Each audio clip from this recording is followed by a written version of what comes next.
Good evening, welcome along. It is a lovely Friday evening and it's a little bit of Championship football. We are here to watch Stoke City versus Hull City, which when we were here last Friday, we thought would be potentially a pretty low scoring game and a pretty uneventful one because Hull were terrible against Sheffield United when we were here this time last week and Stoke were doing solidly but nothing spectacular as of yet. Since then though, it's all gone a bit bonkers, hasn't it? Hull are now one of the worst teams in the division. Stoke City shocked us all on Monday morning by sacking Steven Schumacher. Can't stop saying stacking at the minute. And there's the man of the moment on our TV screens, John Walters, who reportedly had the falling out and did the sacking. His job is going to be on the line if this goes very wrong in the next few months. But just as Stoke seem to have the stability, it's all gone a little bit bonkers. For now, though, we're going to watch Stoke v Hull. Let me know your score predictions in the comments or the chat, sorry. Thank you to everyone who's got involved already with the prediction show this weekend and the Stoke Manager special yesterday. You can find those across the channel if you haven't seen them already. And, of course, the Stoke Manager special, pretty prevalent tonight. I said that I thought he might struggle and I'm less confident about him this season now. But I did predict a Stoke win tonight, if you remember. There is the video for the Manager special if you haven't seen it. Let's catch up with the chat though. Thank you everyone for coming in. Please do chuck a thumbs up if you haven't. It helps with all the old school algorithm stuff. And come and get involved in the chat this evening because it's all a little bit of football chat. And just on the ball here, Cody Drame at left back. Robbed a possession 25 yards out. Hang on, Stoker in one-on-one. First touch, just dragged it wide. It's in and just wide of the post. That's a glorious chance for Stoke. Should have been 1-0. What I was about to say is Cody Drame came on, did okay second half against Sheffield United and finds himself in the team out of position, replacing Ryan Giles. Two former Luton players, one for another. Drame almost cost Hull a goal there. It has been another poor start from them and it's the same old story. Caught in possession twice in their own half in 40 seconds. And 20 seconds of that, the ball was out for a goal kick as again, almost nicked by Stoke. We're going to press high and be progressive very early here. Whether or not they sustain it's another question. Jambo, welcome in. Steve, Rock on Tommy, welcome in to both of you. Jambo, what will I make a conspiracy this weekend? Hopefully nothing. Yeah, Tommy, I've gone for the same. I've not really gone for a Stoke win based on the managerial bounce. I've gone more based on the fact that I think Hull have been awful this year.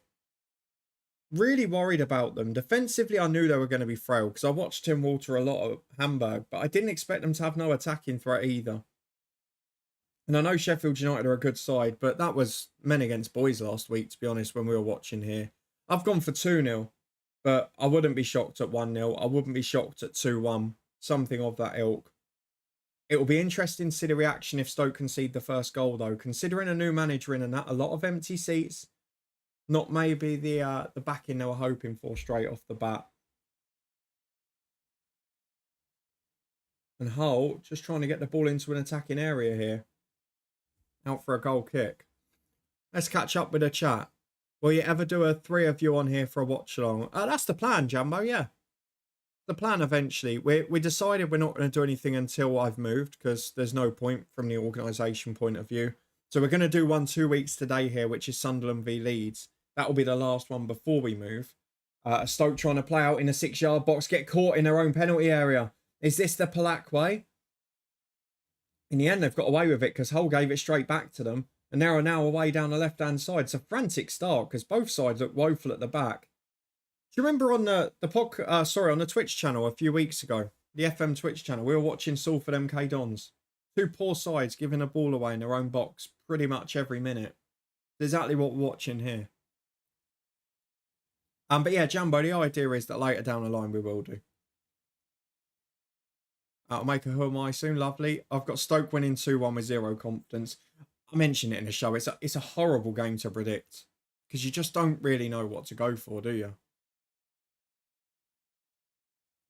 Stoke are going to be unpredictable tonight. Hull, they're a poor side, but there's quality in the team. We know that from last season. Yeah, Steve. Unfortunately with YouTube, while you don't have to have as many, you can't quite control it as well. And I just want to point out here. I just want to point out on the ads front. So you get 3 choices when it comes to ads. You get conservative, which is lower earnings potential, less interrupted viewer experience. Balanced, which is medium earnings potential, balanced viewer experience. And aggressive, higher earning potential, more interrupted viewer experience. We're on the lowest one. We're on the lowest one of the 3, and it still seems to be a lot. I'll have a look at the revenue it generates after this stream and see how it's done for the first 4. If it's low, do you know what? I'll probably just turn them off in the future, make it easier. Rock on Tommy's got Stoke winning 1-0. Steve's got 2-1. Jambo didn't give a score, do you? Here's a question for next time Harvey comes in. You book someone, but a few minutes later, you realise you made a mistake by booking him. 10 minutes later, he makes a challenge, which is a yellow card offence. I don't think you can do anything different. You might want to show common sense once, as Casey Palmer's going to get booked here, is he? Well, he's not been booked.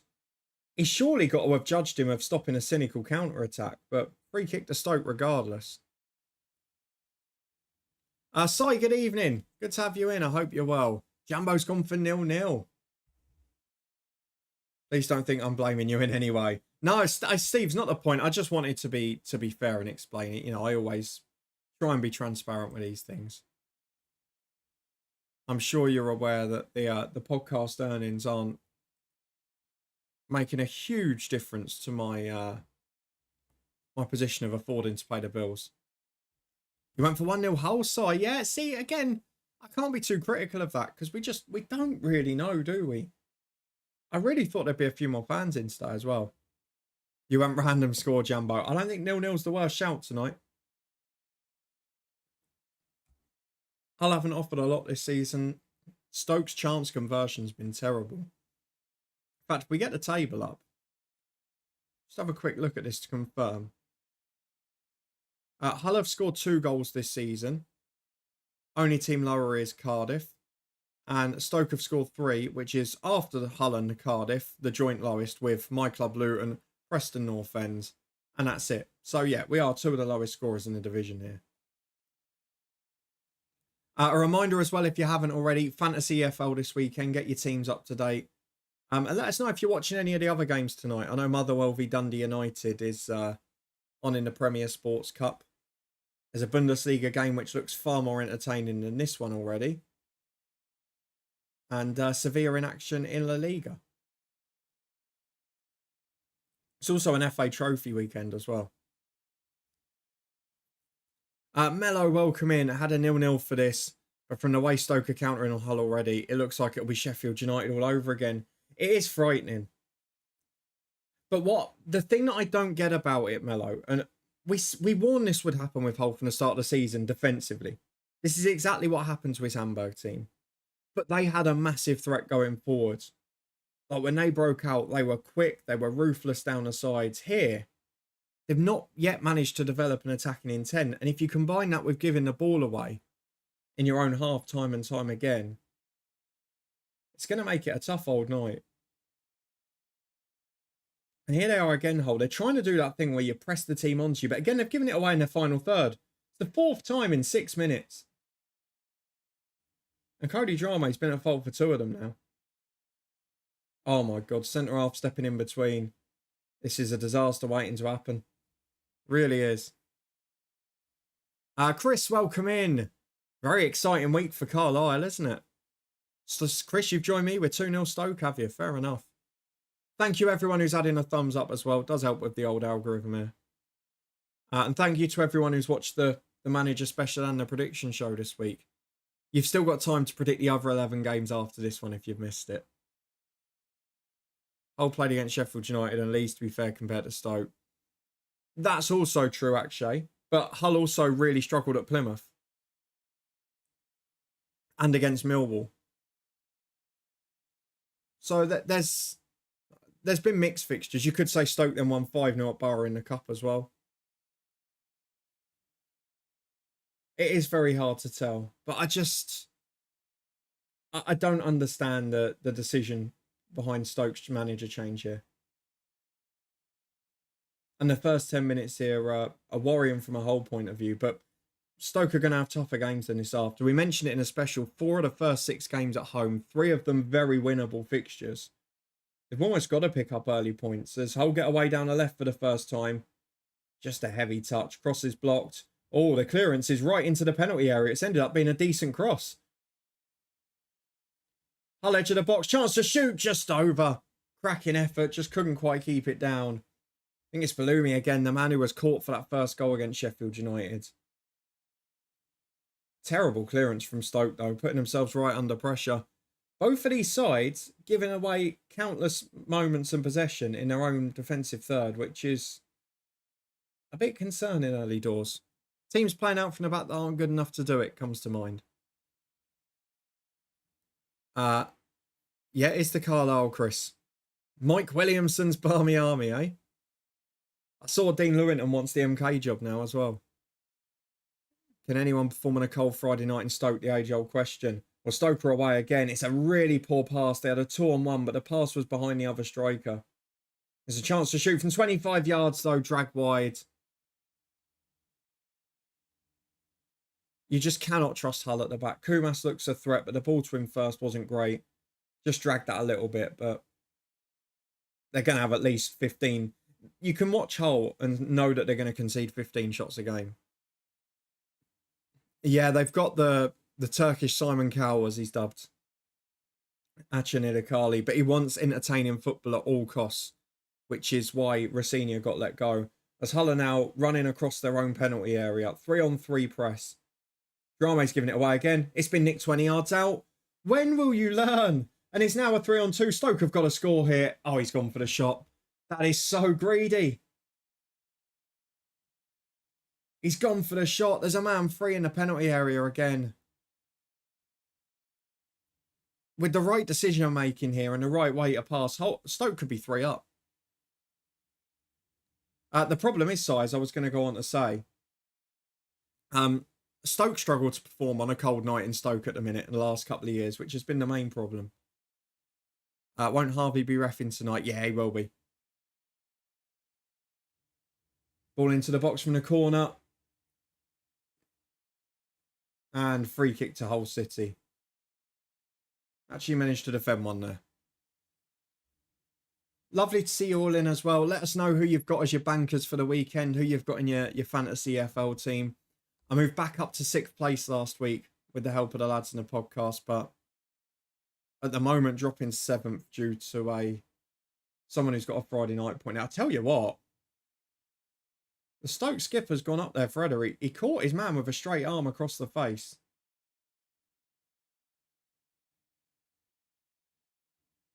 I'm in a cheeky bloody nose there. Just want to look. He's having a look at his man. Oh, do you know what? That's really naughty. He's lucky there's not a VAR screen here because there's a chance that could have been a red. He had a look. Then when he runs in with a corner, he goes in like that and just gives a little... It's not so much an elbow, but it's a forearm push, you'd call it. It's he knows what he's doing. Let's put it that way. I'm also still in the top 50 for Luton fans on the Fantasy EFL as well. Nice 4-0 up against St Etienne over in France. Tanguy Ndombele's even got himself on the score sheet there. Oh my God. Stoke play back to the keeper. It's short. Just about got there, the keeper. The striker sliding in. He's millimetres away. Led with his forearm, Steve. That's an accurate description. How many chances do you want to give up at the back, honestly? Chris, you're doing a 6-hour round trip to Swindon v Carlisle tomorrow. God help you. I've never watched a game at Swindon, but I have played on the pitch there. One man of the tournament in a Kellogg's Cup at under-11s. So I've gone for goals galore in the Championship this weekend, so every game will be a 0-0. Someone's finally done it in the comments. I don't know if you saw. Someone's finally gone for the 12-1-1 draws. It's not a bad weekend for it either. There's a lot of evenly matched games. I wondered if someone would ever have the balls to do it. I went from 5 to 3 by the end of my prediction show. And it's a bit of a miracle. I know there's only 13 gone. It's a bit of a miracle. This is still 0-0, to be honest. We won our last 2 meetings at Swindon 2-1. Well, Swindon started really poorly, didn't they? And then they battered Newport last week. Was it 4-0 at half-time, wasn't it? I don't know what it finished. I'll have to have a look. Yeah, they were then absolutely battering them. And Newport had started quite well as well. I did finish 4-0. Couple of legends in that team as well at Swindon. Paul Glatzel and Kabongo Shimanga up front. Didn't offer up a shot on target against them. Prior to that, though, hadn't been the best start in the world from Swindon Town. I mean, was that their first win? Just having a look.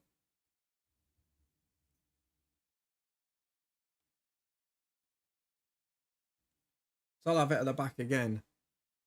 I'll be intrigued to see how you get on, though, Chris. Obviously, first game with a new manager. He could have just stayed down south for the week, couldn't he? This whole breakaway down the right-hand side. And Stoke, to be fair to them, look just as vulnerable in defence. There's another shot from distance from Balumi. Why are they so frightened of putting a cross in? These ridiculous curling shots from 30 yards. And I'm sure one might go in the top corner at some point. But at the moment... I mean, they've got a 3-on-2 in the penalty area, Stoke. Hull against Stoke. He's just gone for a wild swipe from 30 yards. Just seems such a waste of a chance. I'll take a point. Good start for Williamson. 3 would be a perfect start. Yeah, I'll be more intrigued to see how you set up tomorrow, Chris, to be honest. Because what we have seen with Williamson at MK and at Gateshead before that is slightly slower starts. Because obviously his style is quite unique for the very lower levels of the game. And normally it's something that will take a while to adapt to. And you've seen what happens when it goes wrong, such as in a playoff semi-final last year for MK. But I'm not sure if right from the off he's going to do that with the players he's got, or whether there'll be a balanced approach. Maybe looking to move towards what he wants to do in or after January. I guess we'll find out more on that front tomorrow. Obviously, I'm at Luton, Sheffield Wednesday. Oh my God, Hull have given it away to Stoke. 15 yards out again. They get away with it this time. It's out for a goal kick from the challenge. He is a 3-4-2-1 guy, but he did play 3-4-1-2 at times at Gateshead as well. But he likes the back three, and obviously it's ultra possession based, which if Carlisle haven't got the players for it, as we're seeing at the moment with both Stoke and Hull, and we saw the other week with the Salford MK game, it can be a disaster at the start of a season, and with new players coming in. So I don't think you'll see the best of your team for the next few matches. I like this. Errors leading shots faced is the stat that Sky have brought up. Most errors leading shots faced in the Championship so far this season. Hull City on 5 and Swansea, who are fairly notable for it, on 5.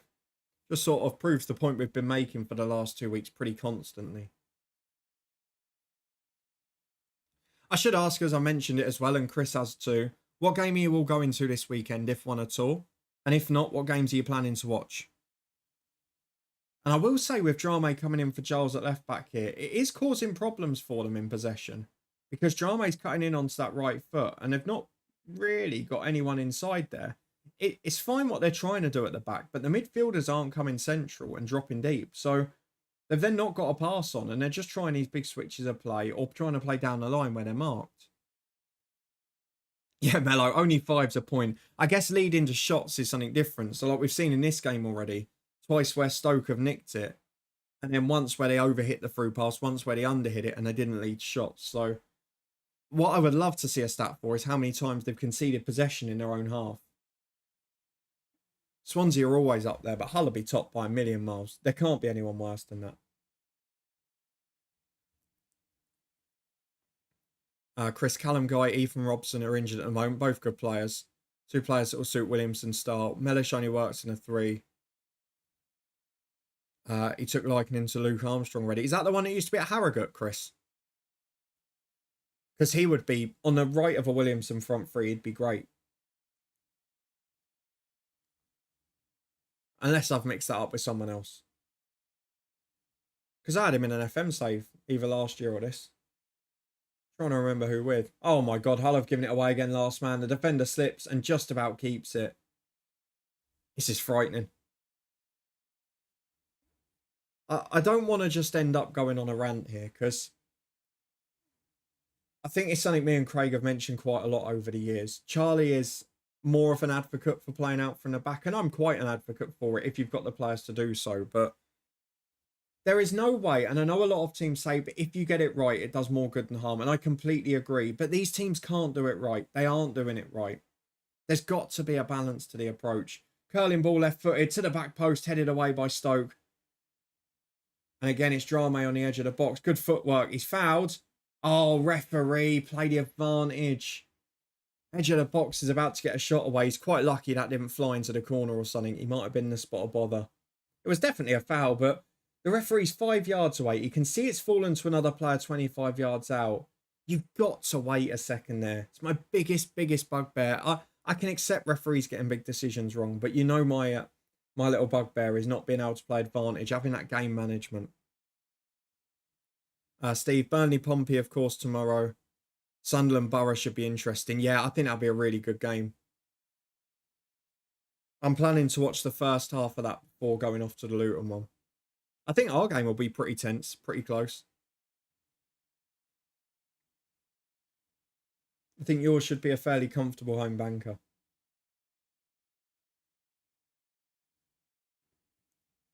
Yeah, and that's the thing, actually. Everyone wants to be Pep. And do you know what? It's fine if your team's well drilled and you've got the style of players that suits it. Because then it does do more harm than good than harm. Inviting teams onto you. See, Villa have had a lot of success from it as well. Inviting teams onto you, you break through. Yes, you'll get caught once or twice, but you'll break through 5 or 6 times. Here, it's the roles reversed. For every 1 or 2 that they're getting out and creating a chance, they're being caught 5 or 6 times the other way. Which is a huge concern.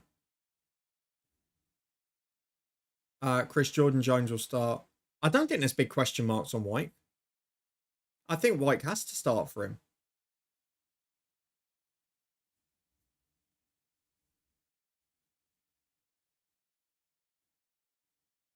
Got to go with a goal scorer.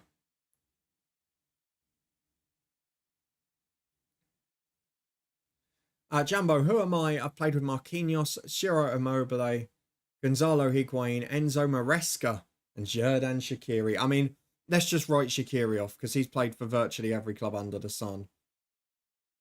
I mean, Gonzalo Higuain's not much better on that front, is he? But that, knowing you, that's going to be a link with the US or something like that.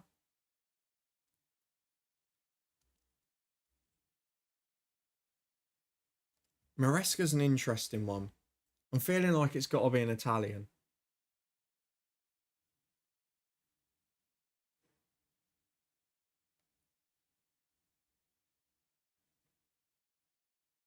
Is it going to be someone who's played in Brazil, but then played for Italy, like someone like I know it's not Jorginho, but someone of that ilk who's ended up playing for both?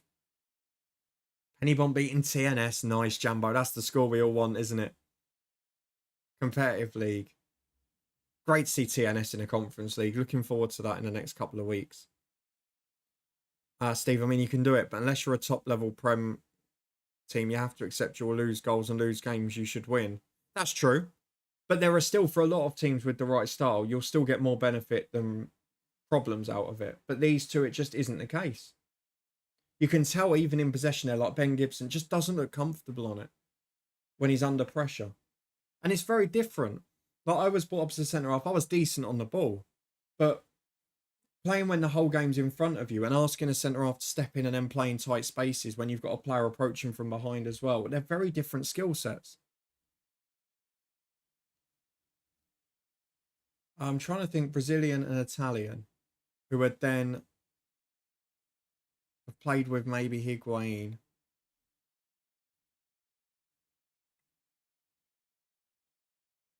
Played with Maresca. Not Emerson. He's an Italian Brazilian, isn't he? He'd have played with Marquinhos. Played with Immobile. Played with Maresca. Shaqiri. Would he have played with Shaqiri?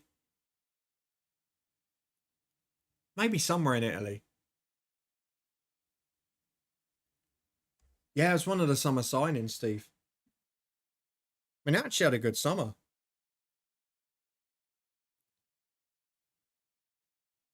Yes, is it Emerson?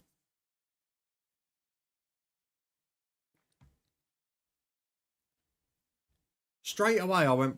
The problem is your clues now. I'm starting to work out the way you go with some of these. I'll say this: the next one will take me an hour to get, but whole plan out from the back again. Oh, nearly on the edge of their own box.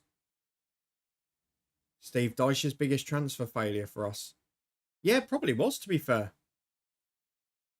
I'm surprised by that, Jan, but I can't work out the Shaqiri link. It must be somewhere in Italy, I presume. But... Or, Steve, is that the case? I don't know. I'm trying to think of other options that could be. Surely Weghorst is the biggest failure, is he?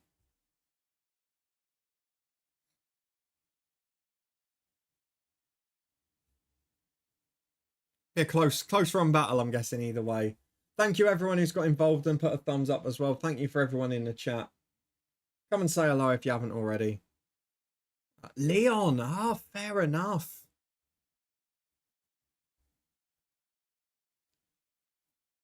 I wouldn't have got that link, to be fair. The first three I can link. Maresca, I was fairly sure, but Shaqiri, I didn't know. But as you always say, if you get three, you know you're probably on the right track, don't you? Spent 12 million on Gibson. So that'd be about the same on Weghorst, wouldn't it?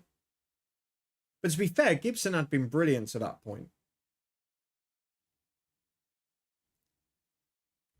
Let's have a look at the Stoke City transfer window as a whole. So I was looking at it when I was doing the manager specialist. I was thinking, God, they're giving him a little bit of time. He had a decent side. Johansson as a goalkeeper is a good option. I quite like the look of Seko. You know I'm a fan of the J-League after this year's FM. Sam Gallagher's a solid Championship squad player. Ben Gibson's a solid Championship player, still only 31. Tom Cannon on loan's an excellent player. Ashley Phillips is a good young player. Lewis Koumas has looked exciting already.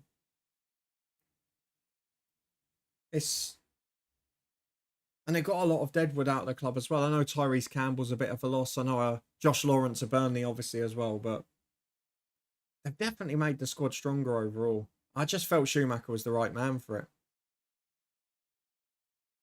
Side bargain, Steve. At least we got loan fee cash for Weghorst. Yeah, but Steve, I would also imagine from, even though you would have paid his wages probably for significantly less weeks than Ben Gibson, you might have still ended up paying more overall. So I'm not sure. I doubt all of those clubs were paying 100% of the wages, put it that way. Finally, a nice bit of composed football from Stoke, mainly because they got it into midfield quickly and they've got players who are comfortable on the ball on it. And there it goes wide to the right-hand side. This is a nice little move from Stoke. Taking on Drame down the right. He's beating him. Chance to cross. Flashes it across the box and the goalkeeper just about holds on in the end. Side of Luton got their first 11 back yet. Not all of it. Amari Bell's been back a couple of games. Mengi and Burke were back. So we had a fairly settled 5 last time. Obviously Moses is in now. Lockyer's really close in terms of training, which is wonderful. He'd be a massive player. Even if he can just go on the bench and be in a dressing room, that'll make a massive difference. Still a little light going forward. Still a little light in midfield. We're without... Baptiste got injured for the last game. Jacob Brown's still out. But Nakamba's back as well, which is a huge one for us. And you saw defensively the difference that made for us last time. The problem is after next weekend, we then start getting into the 3 games a week again, don't we? This time it's Hull breaking down the right. It's a lovely little through ball that Gibson does really well. And his midfielder helps him out after 2. I'll be honest, I know it's 0-0. It's not been a bad half an hour for entertainment. It has been for defensive quality. But only because the team keep giving the ball away. Let's do a quick scores update from around the board. Nice 6-0 up. Jeez, it's not even half time. Nice 6-0 up against St Etienne. FM legend Mokoko's got 2 of them. Alaves 1-0 up on Sevilla. Surprise. Still Mainz 2-1 against Augsburg.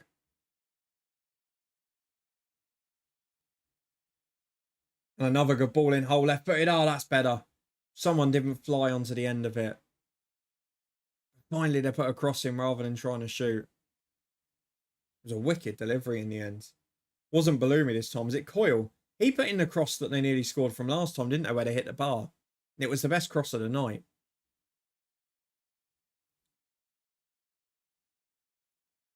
Good defending actually at the back post there. Hull's bench looks strong. Yeah, but then at the expense of what? Like, so they've dropped Giles, but now they've got no balance on the left-hand side. But I do agree, they've got a good squad. And Rossini proved last year that their squad's decent. But there's a lot of it that doesn't suit this style of play. And again, they've just been turned in midfield. And now he's 3-on-3 at the back again. There's a man over on the right in Kumas. Oh, he's taking too long, but he's cut inside brilliantly. It's a good save by the keeper. Should have been 1-0 in truth again. Really good run from Kumas because he dragged the defender away.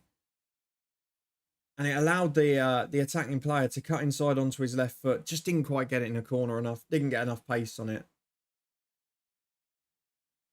Comfortable save in the end. Side technically, no. He's managed a couple of like B teams in Spain. Oh, free header at the front post. The Stoke City side that never score from set pieces have a free header at the front post. It's Ben Wilmot. And it's terrible defending. Genuinely terrible. Palak's got Whitehead straight out on the touchline, but that's nothing to do with style of play and being front-footed. That's just a simple corner into the front post. I might say this now. Players who have what regular FM players here, you will have seen this 1,000 times in the FM match engine. The 3 zonal players, 5 zonal next to them in front. And not one of them moves a muscle. You're allowing players that are 6'2" to get the run on. And as Mello quite rightly points out, the defending seems to be optional. I get you mark your zone, but you do also have to attack your space in your zone. Like if you're marking the front post or the near front, you still go in and attack the ball there. They just stood like statues.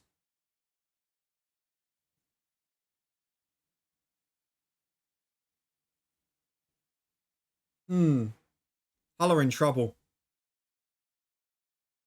Yeah, next time someone moans about the corner kick marking on FM, Miles Jacobson can just upload the clip of that goal, I think. I think that will cover his bases. I need to update the score as well. Easy as you like. Dream start for Palak. I mean, he couldn't have asked for a nicer fixture than this, really, could he? Stoke will have their go at playing out from the back now, so might well give a chance back in a moment. Nope, someone sensibly just punts it downfield. They give away the free kick. Yeah, Society's technically managed in the 3rd or 4th tier for B teams. He actually got relegated in his last season as a manager, but it was from a B team league. So it's hard to judge him on that. But yeah, since then he's been assistant. He's worked under Corberan and Wagner, hasn't he? So I mean, he's clearly a good coach, but you never know what you're going to get when it comes to man management on that side of things. We've seen the 2 Joneses at Luton I often refer to. Which one are you going to get? Rossini sacking was bonkers. And it looks even more crazy now. I mean, we said it from the moment it happens. And it's another one of those, a bit like what we've just seen with Stoke, where most of the fans were on side. The club was doing well. And you've just taken all the momentum. And at that lack of stability, you're then building from the start again. Different style, different players. And you just sort of fritter away another year or two. But as a Luton fan, I'm not complaining that all these clubs are choosing to slip up.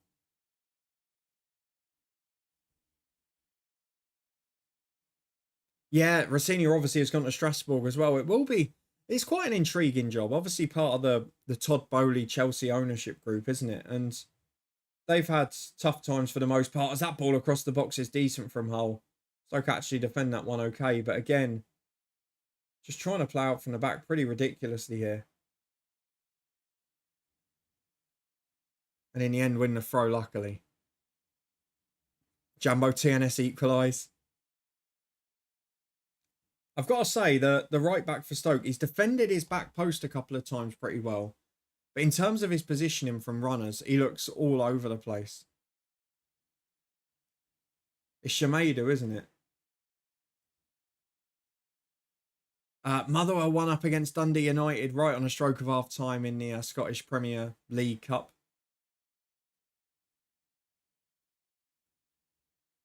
Actually, I think next international break, how many games have we got after this? 3? So after this, we've got the 3 games in a week, haven't we? I think if they haven't picked up a win by that point, he might be gone.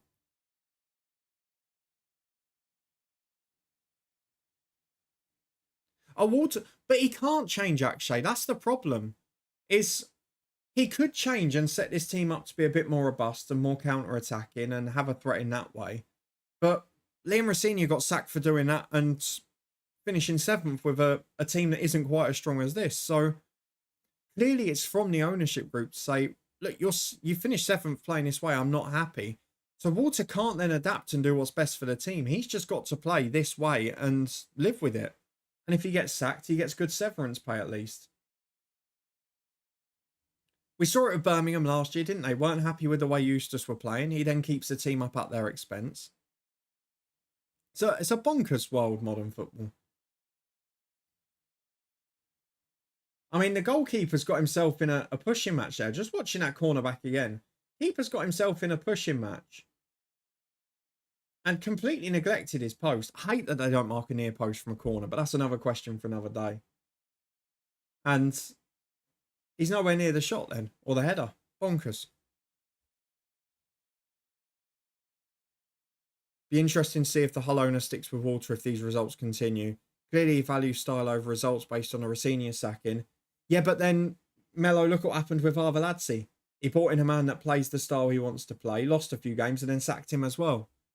And that's the problem with a lot of these owners. They think they can get both instantly.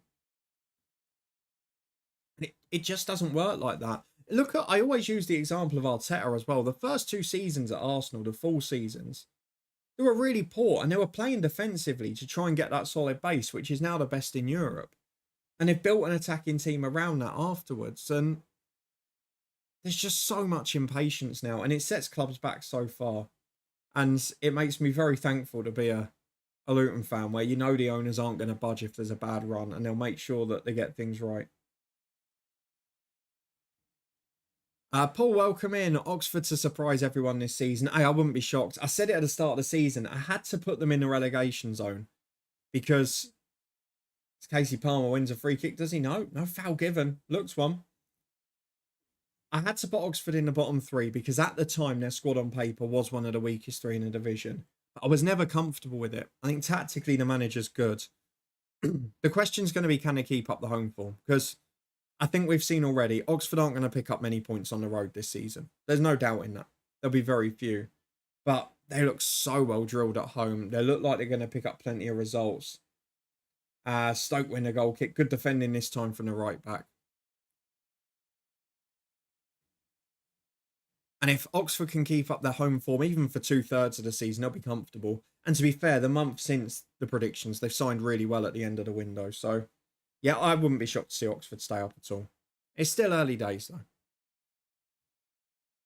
If I was a player on this pitch and realised playing out from the back wasn't working, I'd start playing longer balls myself and deal with the fallout later.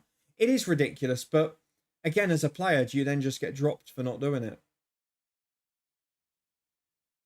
And to be fair, even a few times they've gone longer, they've given it away as well. I think it's just a lack of quality and understanding across the board. Completely forgot about Arveladze. Yep, there have been a few, haven't there? Ball across the box from Hull again. Well defended at the back post. That he is really good at. Shamedo. I've mentioned that a couple of times at the back stick. Really good defending that. Ben, welcome in. Having Carlos Corberán makes me realise how terrible other managers are in comparison. Yeah, you've got a gem there. I thought it was so crucial this summer when he was linked with Leicester that you kept him. But equally, we got stick from West Brom fans for predicting you in the top 6 this year. Lots of them saying, have you not seen us? We've not got a striker. We're going to be nowhere near. But Carlos Corberán probably adds 5 or 6 positions to you in the league table. We saw it with Huddersfield, didn't we? Took a very average side up into there, left, and then it went down. After a year of Warnock just about saving them at the end. I've got this down for 2-1, but hold on, look like they have a goal in them. Drame shot deflects, though. Paul, I agree with you that The Hull don't look like they have a goal in them, but don't bet against Stoke to give one away. I've gone for 2-0, so I'm hoping that Hull haven't got a goal in them. But I think both sides look pretty average so far. Certainly in possession in their own half. But yeah, Ben, I've no doubt West Brom will be top 6. I don't know about Liam Manning. I mean, Bristol City have just always been the most unpredictable team under any manager. Woeful away performances. They've been okay at home this season again so far. But the away games and the manner of the defeats, it's not even the performance as a whole, because you look at both the games they lost 3-0, it's a pretty even game, the Derby one. But they've got this habit of conceding so many second half goals, conceding so many of the shots faced against them. And they're not clinical in front of goal. And having lost Tommy Conway, they've probably lost their most clinical marksman. So it's going to be a strange season for them, I think. The Stoke get down the right, cuts inside again to Manwev. Back to Shamedu. He tries to deliver early. It's just behind the centre forwards. Eventually cleared away. I actually think we improved in the window. Got money for players and replaced them with better players for frees and loans. Yeah, and it's always this weird thing with football fans, isn't it? And even at my club, where we've been known for it, it's starting to happen with some of the younger fans now.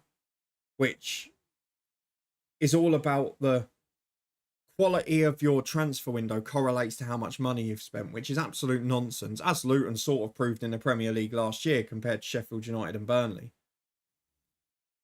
But I would trust Corberan any time, and he has signed pretty well. But the greatest thing about him is he's a good coach. He improves players. I mean, he's finally unlocking what everyone thought Josh Maja had in his locker. And at home to Plymouth tomorrow, as long as you don't turn into Sunderland and turn up thinking you're going to win before you even kick a ball, I think you'll have a really good day tomorrow. I hope so as well. I've put Maja up front in a fantasy team and Palmer in goal. Corberan best manager in a championship? There's a strong argument for that. It's a really strong argument for that. I think Mark Robins has to be in the question as well for his budget and what he delivers each time. A Stoke breakaway again, 2-on-1. Hull City have got no one back. Manweb's in, no one's near him. Oh, he's put it wide. You've got to pass the ball. How greedy do you want to be? But Hull at the back again. That's exactly what happened. Do you remember the first goal last week, the Sheffield United game, where they gave the ball away on halfway? It was from their own corner, wasn't it? They gave the ball away. Here it is again. Stoke play it from the edge of their own box up to the forward. He turns his man and it's 2-on-1. It's exactly what happened last Friday. And that's called not learning your lesson. It's a terrible finish. It should be too. But when you're watching the same mistake over and over again, it's baffling. It really is baffling. To see that first goal against Sheffield United last week, that's a replica of it. And it should have been a goal there as well. Yeah, I think Mark Robins gets a shout for best championship manager. Corberan's definitely in the mix. I mean, I know he's not popular in the opinion, but Scott Parker probably has to be in there as well. I know he's only managed top sides in the championship, but he's been in here 2 full seasons and he's won it both years. Oh, sorry, and he's won it and been promoted both years. So I think he has to be in the mix, whether you like him or not. I'm trying to work down a division, think if there's anyone working miracles. I'm not sure there is. Obviously, it's hard to judge the 3 managers that have come up. So I'd probably say, yeah, between Robins and Corberan.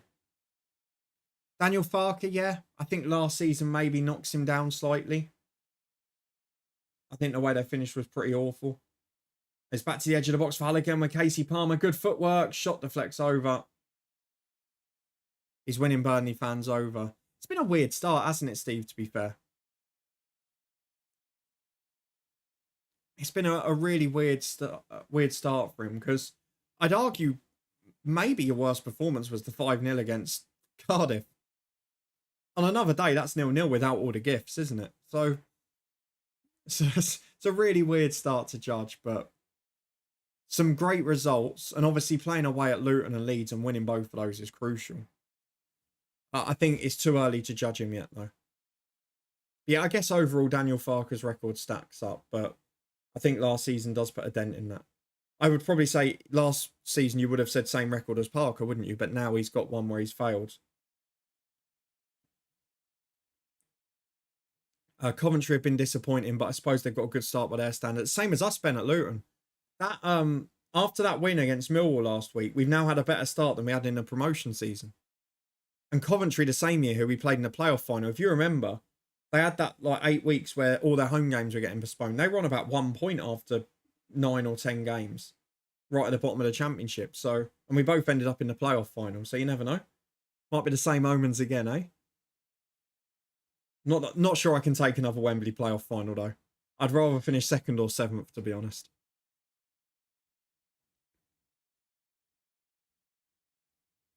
Was shocked Stoke even sacked their manager. Well, I think a lot have reported now that it wasn't for footballing reasons, was it? It was clearly an argument with Walters. Suggestions that Walter was trying to hint at who should be in the team, which is always the start of a disaster. I don't know. I mean, there's going to be bigger tests than this game, but I don't know what the long game is with him because Walters is far more inexperienced in his role than Schumacher has it been in his. So to go with Walters is an interesting choice there. Guy Sheffield Wednesday did a brilliant job too. So you know me, I'm a massive Danny Roll fan. I always said if Edwards got poached at any point last year or in the summer, I wanted Roll. This whole shoot over again. But the start to this season's going to be a tough one. Steve, the transfer turmoil made it weird. Yeah, I mean, there's a lot of transfer turmoil across the board in the Championship this year. There's not many clubs that I think, until maybe the end, thought they'd had a great window.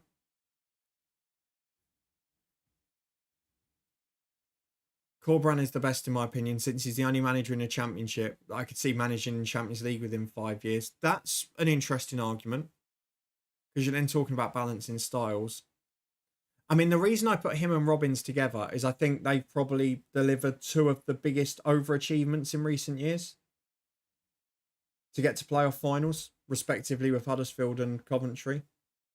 I mean, last year I probably would have put Wagner in that bracket as well, to be honest, when he was employed. I know Norwich fans hated him because he did the sensible thing of adapting his style to get results. But him taking Huddersfield up that time was beyond bonkers as well. It was just a ridiculous achievement. But yeah, Mello, I do take your point on that. But is that just because Mark Robbins is an unfashionable British manager and maybe a bit too loyal to Coventry? As a half-time whistle goes, 1-0 Stoke. I mean, it's been a low-quality game, but Hull are so bad at the back. Stoke should have had 2 or 3, and it could have given away 1 as well. But Black will be happy at half-time, I'm sure. Burnley Albion top 2. It's far too early for that, Ben. There are so many people who go on a bold calls after 5 or 6 games of how things have changed. I always say this, don't, until after the October international break, don't even look at the table.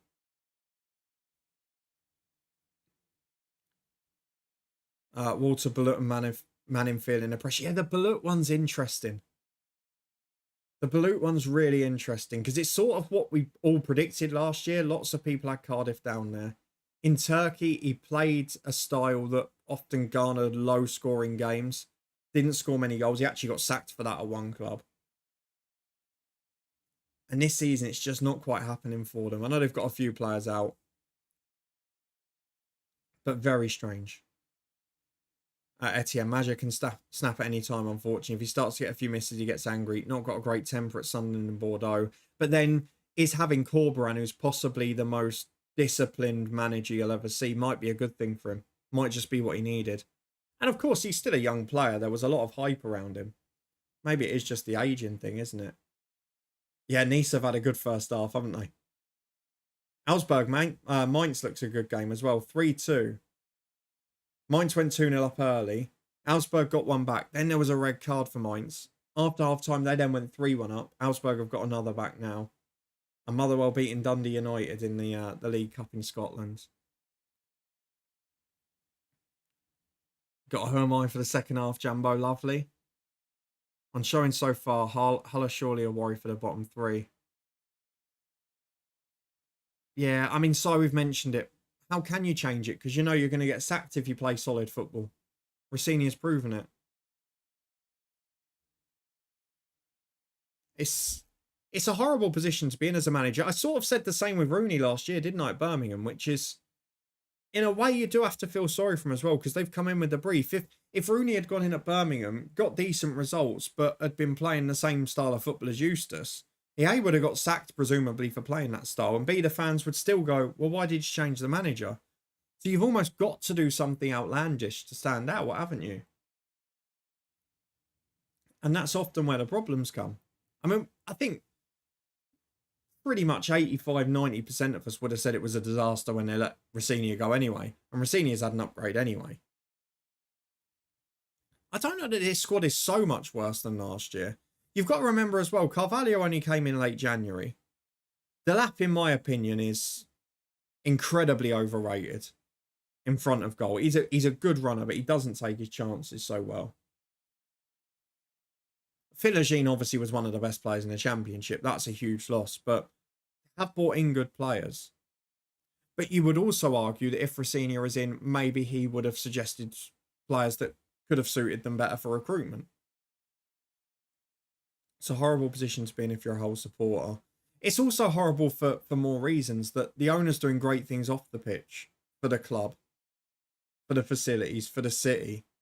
But then it comes down to football in the end of the day, doesn't it? If you start getting that wrong. I don't think Rosenior will be doing better than he did last year, but I think Rosenior will be doing better than this showing. They'd certainly be a little bit less leaky at the back. How's Baptiste getting on for Town? He started pretty well. It was a bit difficult to judge the first few games because Nakamba was just on his way back from a long-term injury.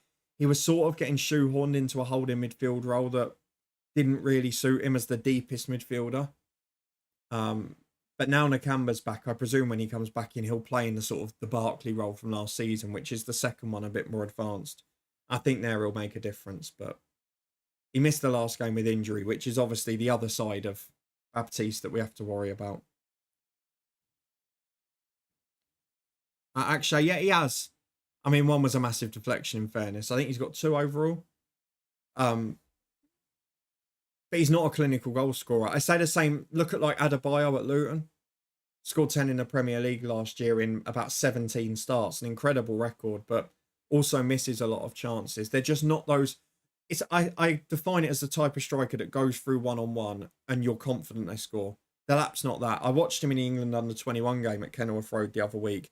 Got booked for diving in 20 seconds in an international friendly, trying to win a penalty. 3 one-on-one straight at a goalkeeper. And I just thought, you're not the answer. You're never going to be that go through on goal and completely confident you're going to score. You'll never be that striker. But he's got a lot of good attributes. Jambo, free header from a corner. About half an hour in. In fact, 30 minutes exactly, as the Sky highlights are telling us. It's hard to back Stoke to do well, even with Corbrand's assistance, simply because they always seem to finish 15th. But that was the thing with Schumacher this year. I had them breaking the mould and sneaking into the top half, but just didn't happen for whatever reason. I think John Waters is the reason, but you know. It's just such a strange decision. I don't know what more I can say about it. No, so the thing with Delap is he's got pace, he's got power. He holds the ball up quite well. He's quick, he's strong, he runs in behind. He's a good runner. A takeaway because Welbeck's a better finisher, but Danny Welbeck's someone I always use as an example who's really great off the ball. And Delap's one of those as well, but he's just not a clinical finisher. The only difference. And he's being rated as if he's going to be a top Premier League striker, which I don't think he will be. From a personal opinion. They're talking about that elbow there from Gibson, or the forearm. I really think he got away with one there because he had a look. He's gone straight in with it. Now, the more I look at that, the worse it is actually. That's a very good example, Mello, actually. Yeah, it's a very good example. The Darwin Núñez mould. It's got all the attributes. Maybe not as good in the air, Delap, but it's got all the attributes other than the natural finishing instinct. But we see a lot of strikers like that now, don't we? Nicholas Jackson, Havertz for a long time in the Arsenal team, Jesus when he played as well. It is at half time, Jambo. We're going to take a quick break in a minute because I am almost out of drink. And it is the last evening of summer, isn't it? Shame he didn't get the gene for throwing it 40 yards. He might have. He just might be saving his back for a few years. Rory didn't start doing it till about 28, did he? So if John Waters is making a decision, surely he deserves the sack. You could argue that. If this doesn't go right, I said it right from the off here. If this doesn't go right, he could be under a lot of pressure in a couple of months. Because it only takes one decision and you end up in the position Birmingham did last year. Sunderland almost did. But I don't think Polak will be as bad as Beale or Rooney, arguably. But it depends, doesn't it? If you're asked to play a certain style, as we're seeing with Tim Walter, the results can be hideous if you haven't had the full turnaround of the team. Tony Pulis to save the Tigers. I do wonder who would go in next at Hull, like, because he's not going to go for that type like a Moyes or whatever else. Does he go big and try and get someone of the ilk of a Potter or... I don't know. I mean, hopefully Tim Walter can turn it around because his sides are entertaining to watch for the neutral if he gets it right, but it's not quite there at the minute. Everyone knew Beale wouldn't work out. Everyone knew Rooney wouldn't work out. Everyone knew that sacking Mowbray and Eustace was a mistake. Everyone knew that sacking Rossini was a mistake. I still think sacking David Wagner's a mistake. We'll wait and see there. The fans seem to have this obsession with his style, having not watched his Huddersfield team a few years earlier, apparently.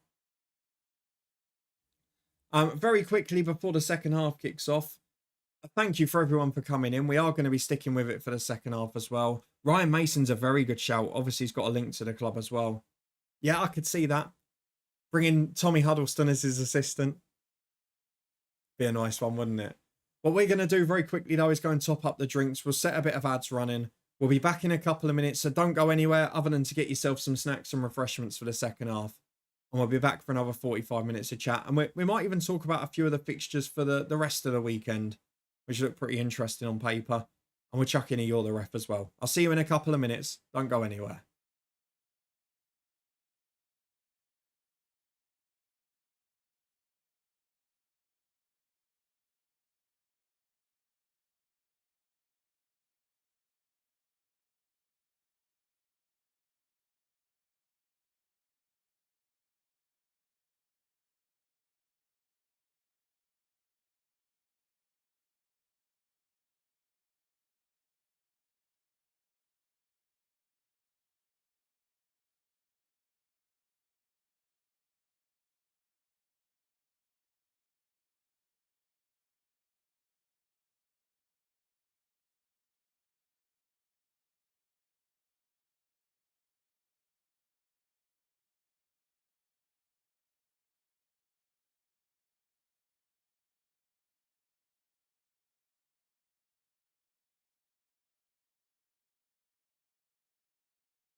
And we're back. Thank you for sticking with us. Drink topped up and ready to go for the second half. Yeah, Jumbo, Spurs sacked Jose a week before a cup final against a manager that he's got the best record against. That was the same day as the Super League announcement, though, wasn't it? And I think they genuinely were arrogant enough to think that would cover it up. Steve in my FM save, Ryan Mason is Man United manager. He does tend to do quite well in the FM saves this year, doesn't he? Didn't quite get to that level in the Southend one, but I remember coming up against him in Europe in the coach's head. So I remember him.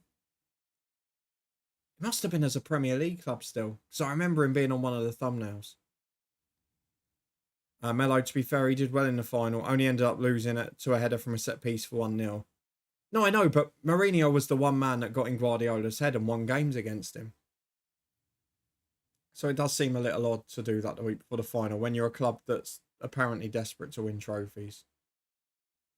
Jambo, who am I? I've played with Matteo Guendouzi, Paulinho, Stefan Savic, Joselu, and Vitolo. Now, based on what we've been talking about and who we're watching, there is no way that Joselu isn't a Stoke link. Has to be the Stoke link here.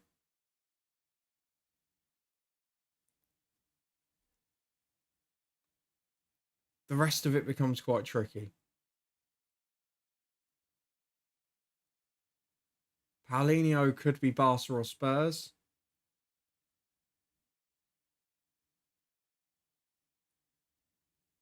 Vitolo's likely to be in Spain. Savic, Atletico maybe.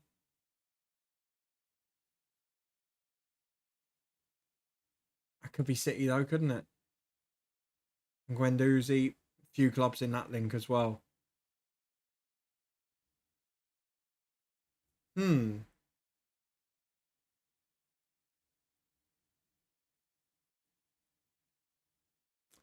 That's quite a tricky one, Jumbo. How long have we got to the second half? Not long now. Should we do a quick score update from across the board? Because Torino 2-1 up at Verona. We really have got the poorest game of the night by the looks of it, haven't we? Motherwell still 1-0. Mainz still 3-2. Alaves 1-0. Liam Miller is on for Hull again. Came on at half-time and was probably their most threatening player against Sheffield United. And he's doing the same here. Don't know why he is a substitute only, because he seems to come on quite early every game.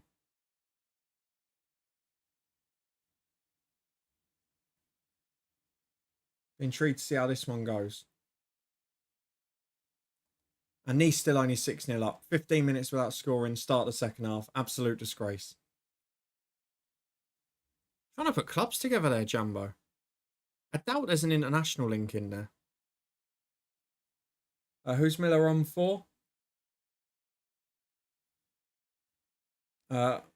Abdul Kadir Omar. He barely touched the ball first half. That makes perfect sense.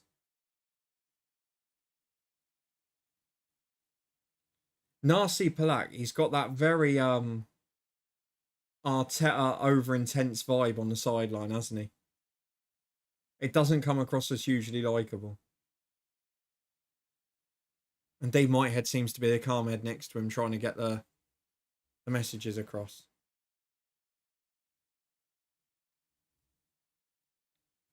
I pinned the message. Let's see.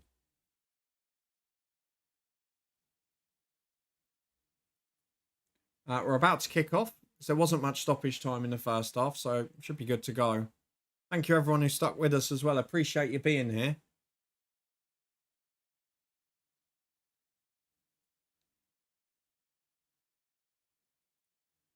Yeah, Jambo, definitely a clue. I am completely stuck on that.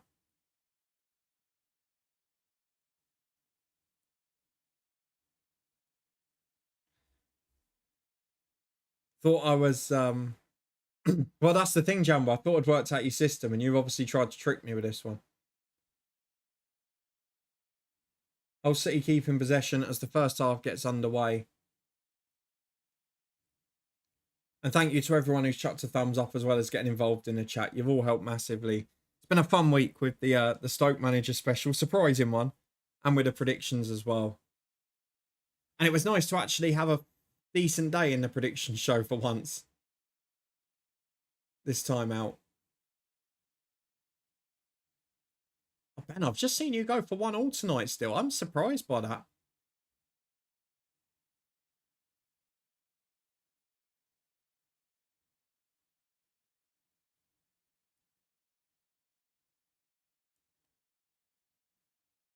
Although, to be fair, you say that. Both teams look so poor at the back, you could see a goal given away anywhere.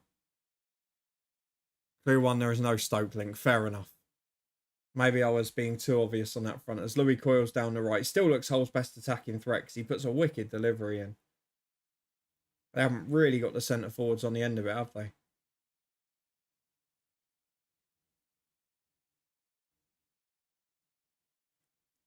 Well defended that by Gibson for Stoke. I wonder if he'll...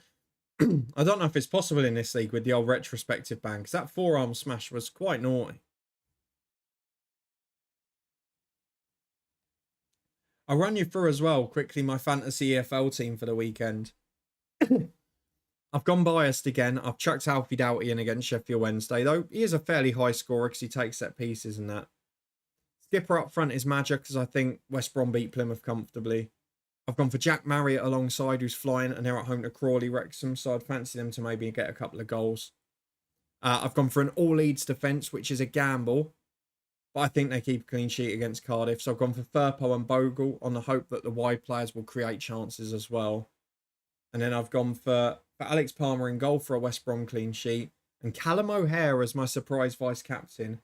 Sheffield United at home to Derby. He's not done too well this season on the points front, but I think this might be his game. He looked threatening last week. Hopefully he'll deliver for me. Jambo, I need a second clue, definitely. Another chance for Stoke here. Just cutting in from the left. There's so much time. Probably should have laid it off again. We've seen so many times tonight where the player's taken a poor choice. They've cut inside and shot when there's a simple pass on or a player in a better position. A lot of people seeing a name in lights.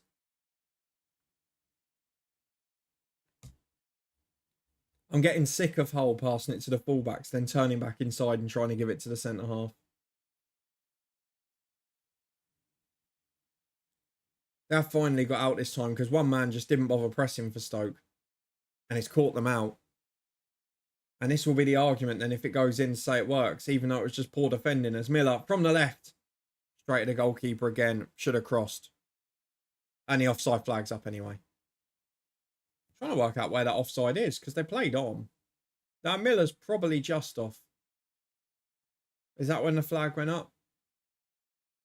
Yes, it was, in fairness. No international links. Now that doesn't surprise me.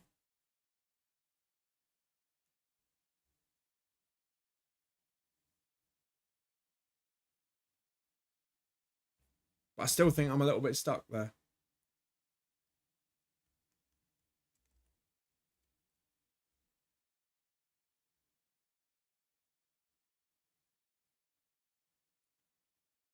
I'm trying to think of someone that would have played at 3 or 4 clubs, including a couple in Spain, but then maybe one in France or one in England as well.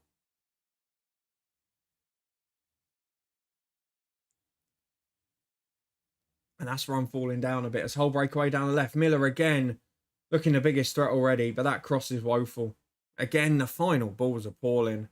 Well over hit, but immediately just plays it short, makes the run in behind, hugs the touchline. Again, we've mentioned it with the right back for Stoke. Great defending his back post, not that overlap or underlapping run. And he's been caught out again. But the ball into the box just isn't good enough. Stoke now playing out along their 6-yard box, which is what we're becoming accustomed to in this game. And this time they've broken free because Hull just taken out with one pass. That's not how the press should work every time. It's a lovely through ball that's just over here. I mean, fair play. It's progress from Manhoev, who tried to actually pass the ball this time. Maybe that's why he doesn't do it. Not quite got the weight right. Again, Hull. Carry it forward to halfway. The fullback turns, just plays it to the centre half. A goal down and no intent there. This time it's out to the left for Miller.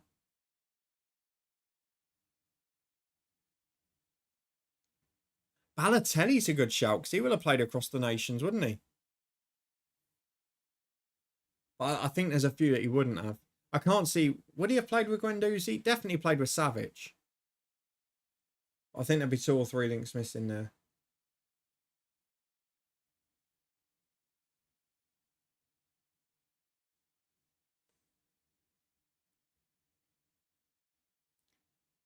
Been a long old work day today. I'm trying my best to have an entertaining game to keep us awake and on our toes. Hull do look better with Miller on the left. It's got to be said. And Stoke have given it away in their own half again. Gives it to but Miller 30 yards out on the left-hand side. Takes on his man. Cuts inside the fullback and wins the corner kick. But again, how many times do you want to give possession away in your own half? Both for these teams. It is frightening. Welcome in everyone as well. Come and get involved. Let us know what you're watching or going to this weekend. Stoke City scored from a first half corner at this end of the pitch. Will it happen again with Hull City this time? Referee's doing the usual. Let's stop and have a chat. And then when the corner comes in, we'll either just blow the whistle or ignore it anyway.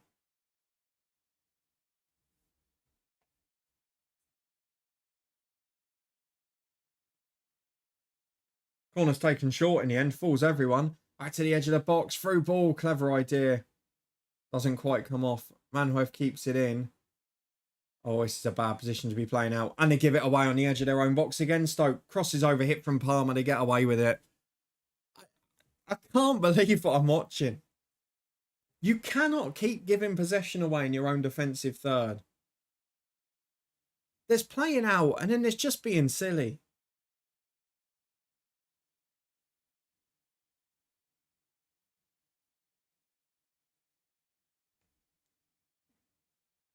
In the end, Stoke go long this time, straight to Drame. But because they're so intent on playing out from the back, there's not then an outball when they want to play long, which then makes that look ridiculous too, as Miller's got it on the left again. He's been a revelation since coming on. Back to Coyle on the edge of the box. We know he can deliver and does. Oh, he wasn't expecting it. Wasn't expecting it in the middle. Who was that it fell to? It was Melem in the middle. Just sort of hit him on the head. He had no anticipation of the ball at all. If he had, it's a chest down and a tap in. Stoke under the cosh a little bit here. They've come out in the second half and they look a little all over the place. Steve, sure you can. Burnley did it all last season, yeah, to be fair. Maybe that's why Tim Walter and now Palak want to do it. They just think, if we do this all year, we might even get the Bayern Munich job. It's the most dangerous precedent that's been set in football, isn't it? Vincent Company sticking to his ways, scraping 20 points and then getting the biggest job in European football, or one of. Jumbo, no French football links. So does that mean Guendouzi's got to be Arsenal, or it could be Italian football as well, couldn't it? Didn't think of Italian football. I'm really struggling with it, Jumbo. Stoke have broken away, and you'll never guess what? It's a 4-on-4. Although a heavy first touch does allow Hull to get a few back. Stoke keep possession though, and they've got the chance to look wide. A little bit more control this time. Tim Walter's urging his team up, but they're not coming.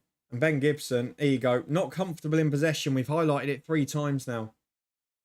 He's gone all the way back to his keeper, but he almost got caught. And this is what I mean about players that are used to having the whole game in front of them. When you ask them to step in and play with people just pushing on them from behind, you're not used to that as well. One of the Hull players has just slipped in the middle of the park off the ball. He's down holding something now. He's getting back to his feet. If this leads to a goal and he's okay, he's going to be getting a bit of a telling from his manager, I think. Oh, he's gone down again now. The referee's blown up. Not sure why. It's in the other half of the pitch. I think he's done something to his knee ligament there because he looks unhappy and uncomfortable. And there was no player around, which always tells you it's probably not an ideal one. I have jinxed myself again. Jumbo, Atletico Madrid. Let me clear that one out of the way.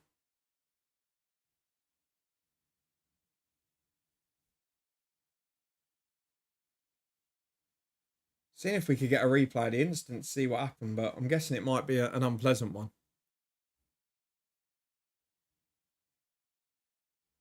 Have a look at this. So he jumps and I don't know on that one. Doesn't look much in it.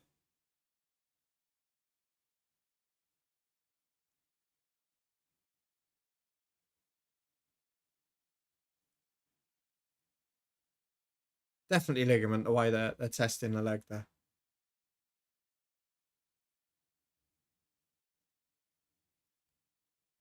A chance for some tactical work. You can see a lot of work from Palak with the right back because Liam Miller's come on and he's changed the game a little bit there.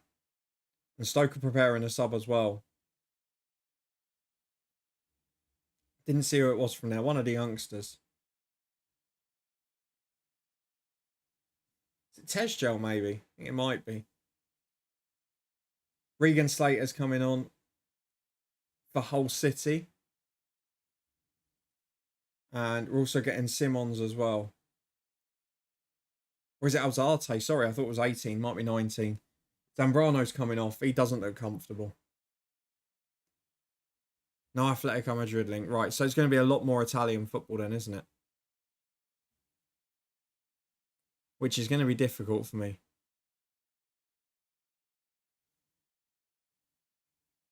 And you're right, I have jinxed myself.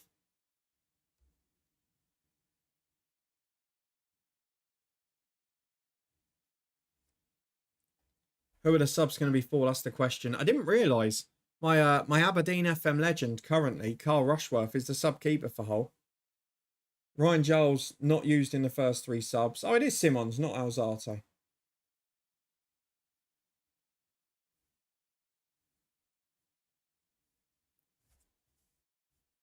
Who's the Stoke sub going to be? Not being made immediately.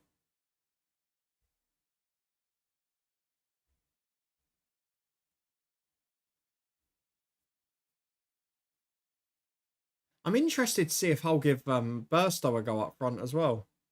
I thought he was someone who could make a difference. Here he comes, Tesjo.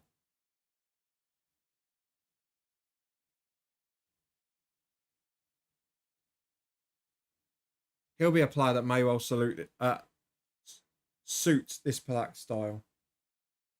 Drame brings the ball back down for Hull, does well. He looks much more comfortable with Miller in front of him because he knows what Miller's going to do when he gets the ball.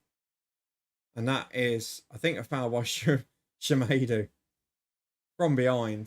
He's not given a foul, but there's a challenge from behind, if nothing. And we carry on.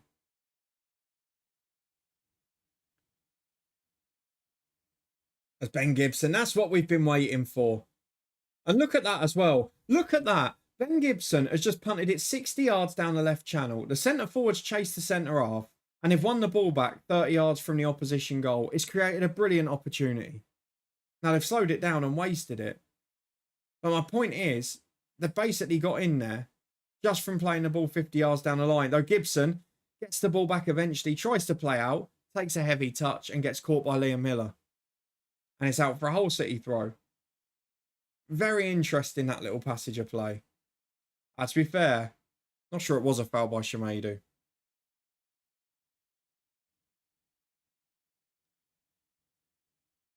I think Harvey said he was on Landudno in the cup tonight. Behind me. Tesgel is on for Kumas. That doesn't surprise me. He's been a lot quieter in his second half so far. Yeah, they are at home in the cup tonight, aren't they? So I wouldn't be surprised. Don't know if we can find out what the score is from here. Oh, it's 4-0 to Landudno.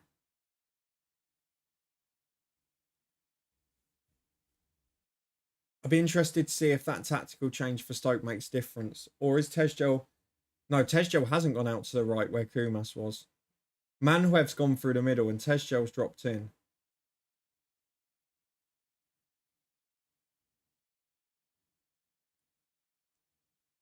We're going to see a slightly different shape as a result. And maybe it is just for Tesgel to double up with Miller as well because the right back's struggling. And yeah, Tesgel's just he's just followed him the whole way across the pitch there.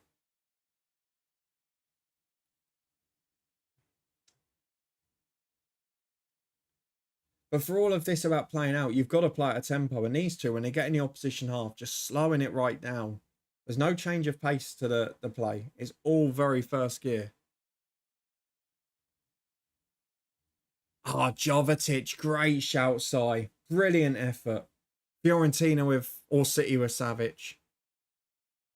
There's a couple of good links there. Into the box. It's not Si. Is that a penalty? Oh, penalty.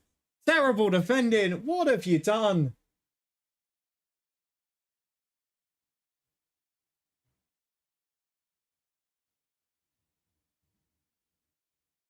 Oh, now what?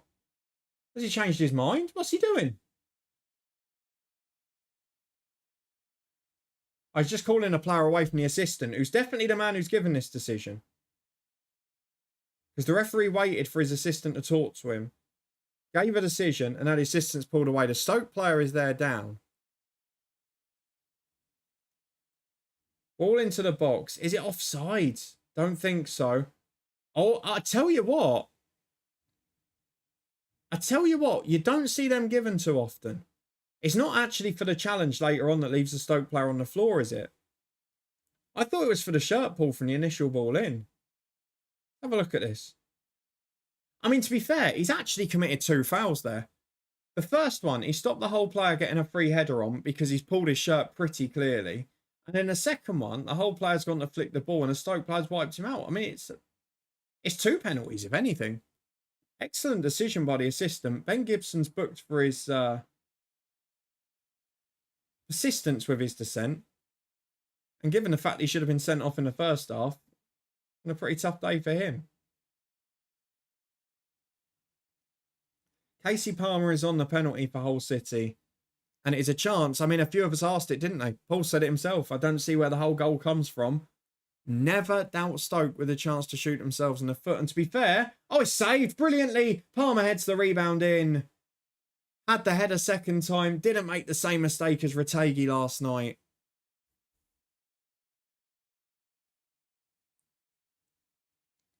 Heads the rebound into the empty net. But Stoke City have shot themselves in the foot. And you've got to say it's been deserved in this half. You can't argue. It was a penalty. Good goalkeeping from Johansson from the first one. It's actually a pretty good save. But Casey Palmer watched the Atalanta horror last night and made sure that he headed that low beyond the keeper's jump. Yeah, it's 4-0 Jumbo. You'll never get up-to-date info apart from social media for games like that.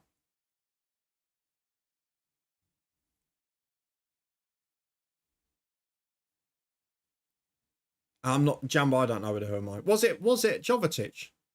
I know you said no, Si. I'm surprised by that. I have no idea who it is. I'm lost on this one.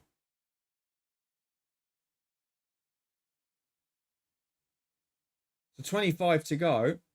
I've lost my perfect score now.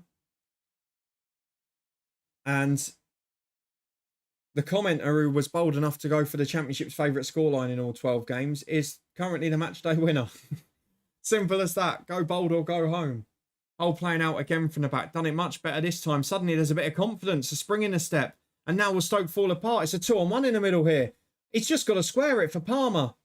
Oh, it's a poor touch. He got it caught under his feet. Across the box though. And cleared away. Took far too long out there. Coyle pushed to the ground. Nothing given. Apart from a free kick against him afterwards. See, I agree. Paul. I thought the Raya save was fantastic. A lot of people saying the striker should have done better, perhaps, but to get up that quickly and make that save was remarkable. I thought, and I'm not Raya's biggest fan, but that was remarkable goalkeeping. He took so long to get that ball square. Balumi again's not had a good game. It's decision making. Balumi and Manuel, exactly the same thing. Hugely promising on the ball. Nothing between the ears for the final decision. Si, I've run out of ideas for that one. I'm thinking there's got to be a Lazio link. I'm thinking there's got to be some form of Italian link elsewhere as well. But then Hosselu, if it's not a Stoke link, it's probably got to be a Spanish one, hasn't there?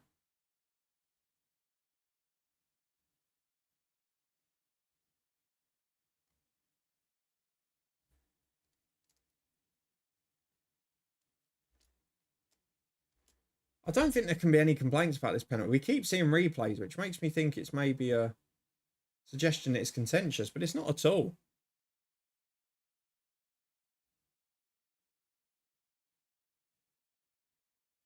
Really don't know, Jumbo. Guendouzi, Arsenal, Lorient. No, it could be others though, couldn't it? You got to think of all those loan spells he had away. No reason it can't be Lazio. Where else did he go? He went somewhere lockdown year as well. Bundesliga, wasn't it? I still think it'll be Lazio though.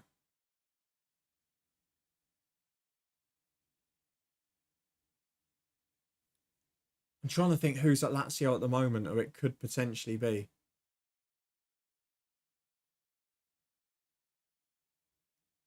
Find the names again. So I'm trying to think of people in the Lazio squad that might have played with others.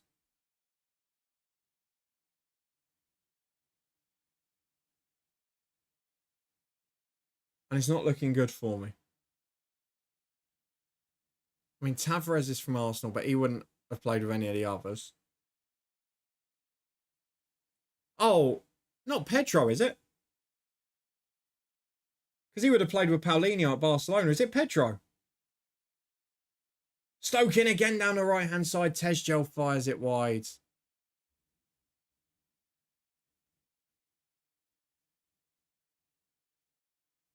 Oh, well, Guendouzi only links with, not Guendouzi. Pedro only links with Guendouzi at Lazio, so I can't see that that would be him then.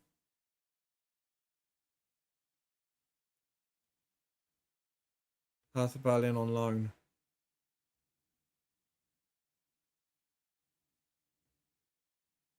It's a really tough one. I've gone Championship's favourite scoreline in the prediction, so hopefully this is how it stays. Oh, are you the one, Ben? Did you go for all 12? Or did you go for it in this one? There's someone in the comments who went for all 12 games Championship's favourite scoreline.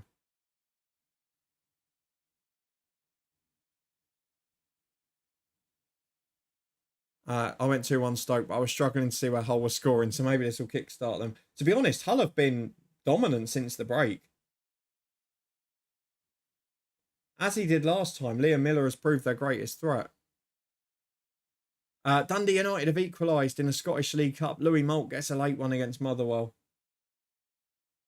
Over the top from Hull City. Direct ball. Goalkeeper's positioning's good. Alaves 2 up against Sevilla now. Nice have got a 7th against St Etienne. Took them half an hour. That's disgraceful. And Torino 3-1 up. Che Adams has scored again.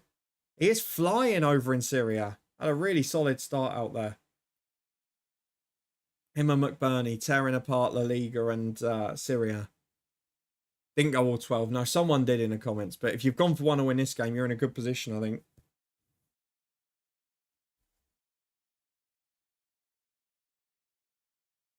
Moult was the one to get the equaliser. What a player.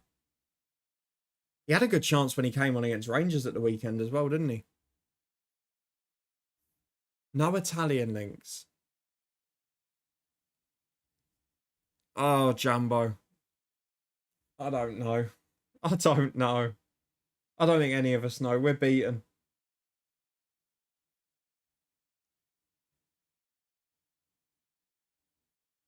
It's going to be someone ridiculous.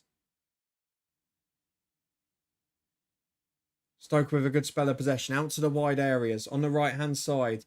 Tesgel to deliver. Decent enough ball, but no one's attacking the far post, which means you've then got to get a bit of height on it. There's no French links as well. So Guendouzi is then Arsenal or Berlin.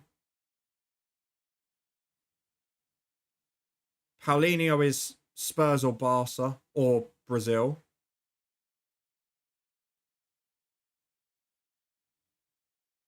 Savic, City or Atletico. So it's got to be someone who's played for a few big clubs in either England or Spain or both. Joselu could be Real Madrid.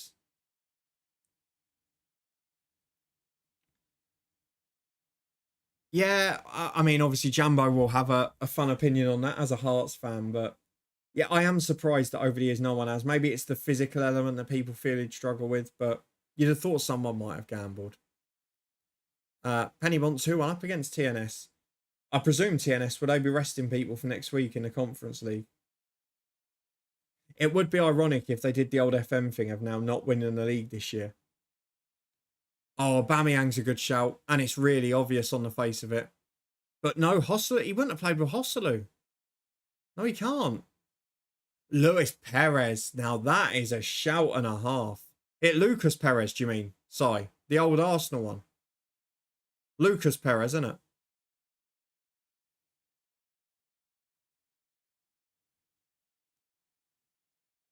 Harvey's adding time on for fun. I think Gibson was saying offside, but because it came off the boot. No, you're absolutely right. The initial cross was fairly close to being offside, which is maybe what he's calling for, but it was just on. Big switch of play from Hull again on the right-hand side. Is Balumi going to deliver the cross? Cuts it back to the edge of the box for Coyle. 1-2 with Slater, but Stoke have got numbers back this time. Hull have got 6 lined across the middle of the box. If they can find the delivery, they win a corner kick in the end. It is all Hull City second half. Did not see this coming at the break. Yeah, it was a typo. Lucas Perez.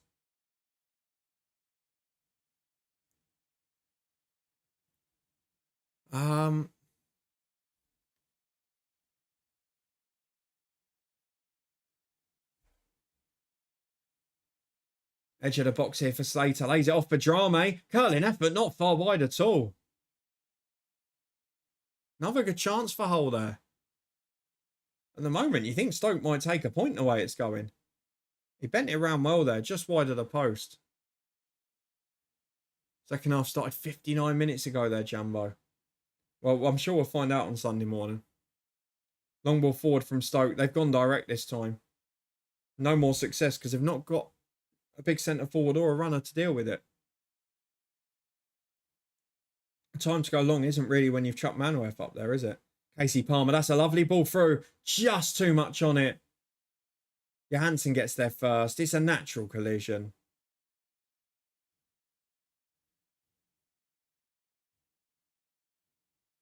And he's making a bit of a meal in it there. Albie's amazing art. Welcome in. Good to have you here. Hope you're keeping well. Thank you everyone who's got involved tonight as well. It's been good to have you in.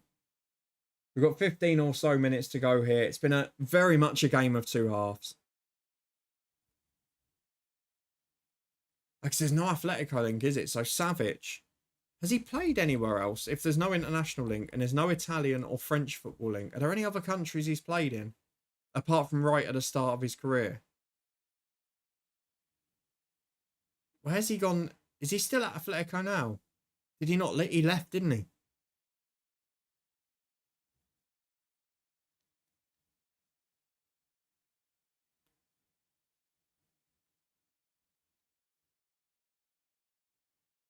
It's a who am I? So there's a number of players.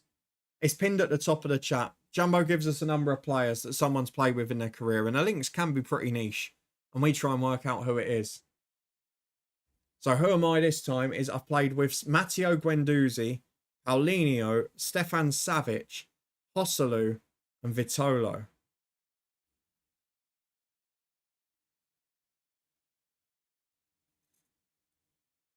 Can't remember where Savic went.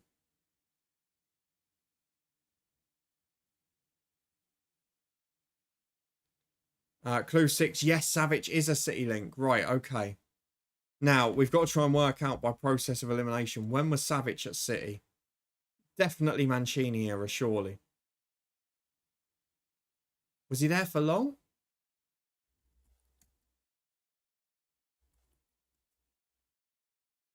Would he have been there when they first won the Prem? I reckon it'd have been around that era, wouldn't it?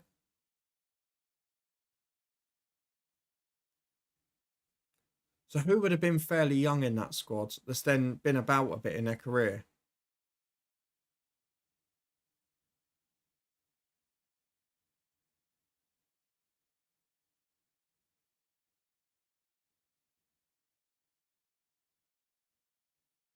Denis Suarez is a good shout. It's a niche one if he's gone for that.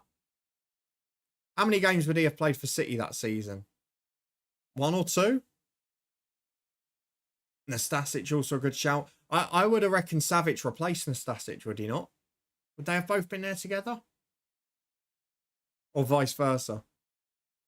Hull on the attack again. Slater gets it from Miller, waits for the overlap, goes for the shot. It's 2-1 to Hull City. Where on earth has this second half come from? John Walters, get that camera panned on him. I want to see him squirming in his seat. This is Jambo Sai, you're right. Stoke City 1, Hull City 2. Slater did really well there, slowed it down. But again, Liam Miller's the key man. Stoke playing out from the back. They're giving it away in their own half. The centre-half passes it straight to Liam Miller. Lazy challenge from the midfielder, Wilmot. And Slater takes his time. It's a straight pass out from the centre-half that's giving it away again. How many times can I say it? You give the ball away in your own half again, and it's 4-on-4 at the back. Slater does really well. Puts Gibson on his backside. Can't recover in time. What a gift for Tim Walter. Well done, Sai, as well. Great shout there. Had a gut feeling Hull would snatch it, actually, yeah.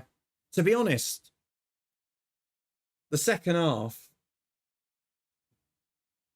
Hull have been absolutely dominant in this football match. And they're away again. How? We've just come back from the highlight of the goal, and Hull are in the box. 2-on-2 is Slater again. Oh, it's blocked by the defender last ditch, and then they still win the ball back. Stoke have collapsed. Stoke have completely collapsed. There is no other word for it. Manu have given it away to Drame, and you can see the confidence building in the Hull City team. Liam Miller's pressing the fullback at speed. He knows that there's a mistake in there. Let's have a look at the links. Joselu Espanyol. I wouldn't have got that. I forgot Denis Suarez had that Arsenal spell as well. To an extent, I agree, Akshay. I was surprised Miller didn't start, because obviously he made the biggest difference last week when we were here watching. I don't think the rest of it's down to the bench, though, albeit Slater's finish was good there. The gift of the penalty is just double stupidity by the defender. And that, I mean, you can put whatever players on you want. If the centre-half passes the ball to you 3-on-3, 30 yards out, you're always going to get a chance out of it. But these two sides, they're not going to win many games the way they're playing. And in goes Casey Palmer again. Cross the box, deflected in. It's an own goal. It's over the line. It's 3-1. Oh, my word. You would never have seen this coming at half-time. This is gifts beyond gifts, and nobody is getting a perfect score, or very few are getting a point for this one. Tell me you saw this coming at half-time.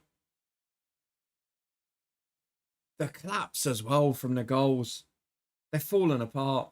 Simple 1-2 on the left-hand side. Bit of natural width work. Palmer, what's the midfielder doing?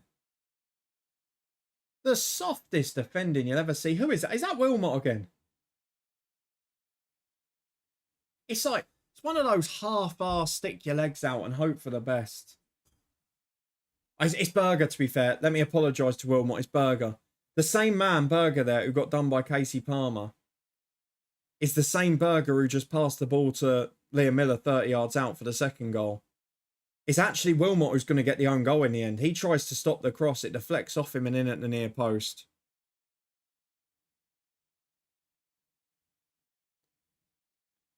Rose is on for Semedo, I think.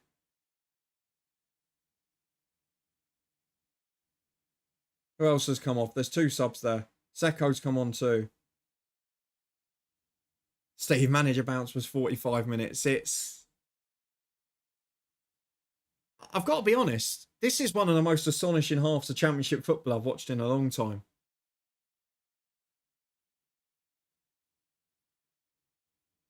But you can't ask for gifts more than they've been given. To give away essentially 2 goals at a penalty at once. To pass the ball 30 yards out to them. And then from the kickoff to give away 2 chances immediately, sticking out half lazy lunges. Liam Miller's away. Casey Palmer's just switched it to the left. It's Wilmot v Miller.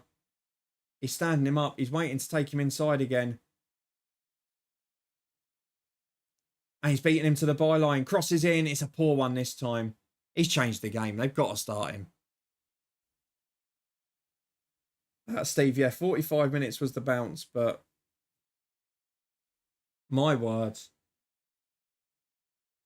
You have to question mentality when you get a collapse like this, don't you? What a mad game, Calvin. Welcome in, and absolutely right as well. First half, Hull giving the ball away in their own half constantly. Stoke doing it slightly less.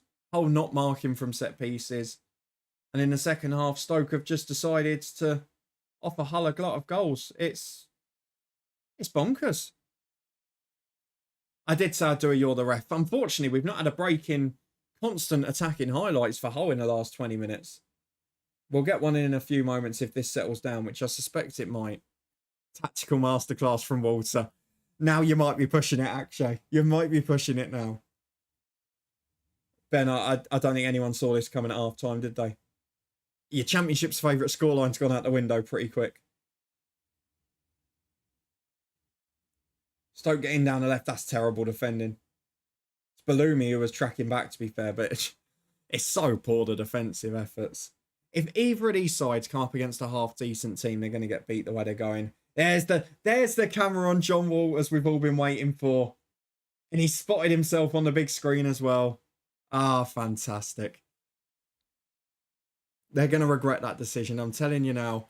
I was really surprised in the manager special. You can have a look in the comments of it after. I was so surprised that it was 50-50 on the Stoke sacking. A few people happy and trusting Walters, and I thought, I'm not sure that's the thing you want to be doing here. Landudno full-time 4-0. Either the Twitter admin on the pitch celebrating or something happened. Hopefully not the latter. Could just be a slow update, to be fair. Stoker in big trouble, Paul. Getting rid of Schumacher's crazy. I would agree with you there. Finley burns a holding midfielder on for Casey Barmer, an attacking one. That makes a bit of sense. And Hull now still inviting the pressure onto them. But Drame looks so comfortable with Miller behind him. Although Drame's just giving it away on the edge of his own box as I say that. Umping the Hermite. Well done, Jambo. Christmas come early in Stoke. Gifts everywhere. Absolutely. Stoke City have moved into retail. They've got all their Christmas stock out in September. They might as well put the songs on as well. Better the devil, you know. I thought they had the right manager. And let me tell you this. The reason, you know, did you see his win rates? 41% of Stoke, Schumacher. The best of any manager since whoever was before Mark Hughes. I'm trying to remember. But yeah, 41% win rate. The first championship job that comes up this year, Schumacher will be heavy favourite for it, I'd imagine.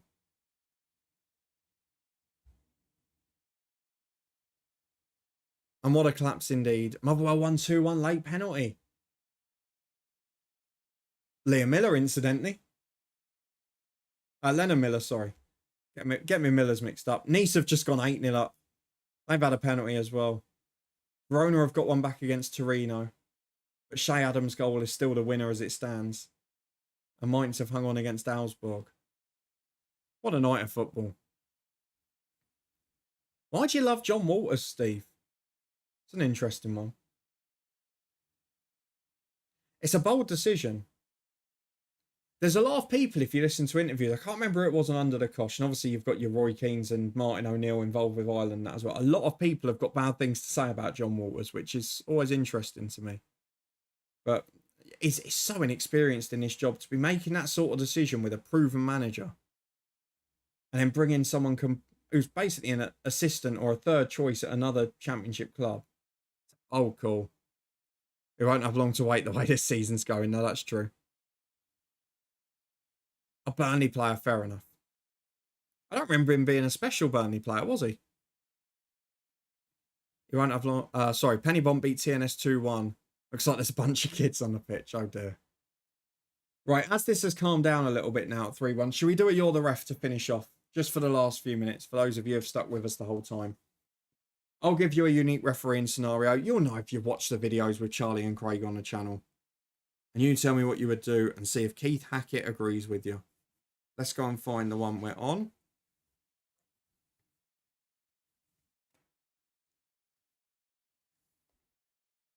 Let's see.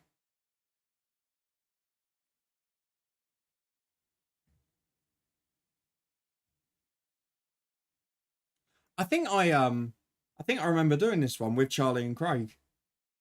He had his moments, especially as a sub. Fair enough. Regan Slater's in down the right again. Keeper punches.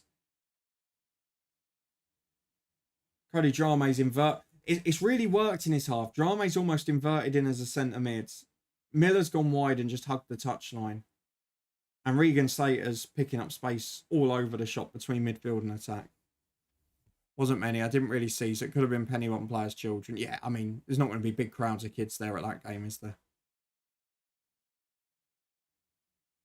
Oh, going down the right again. Coyle inside to Drame. There's Miller out wide again. Stoke fans leaving in their droves and a few other arms just flailing about in the stands. Let me give you this scenario. The reward for sticking with me is a bit of Keith Hackett special near the end. A superstar one-away midfielder has spent the summer trying and failing to leave his club. He's furious with his manager, so in the first home game of the season, launches the most bizarre of protests.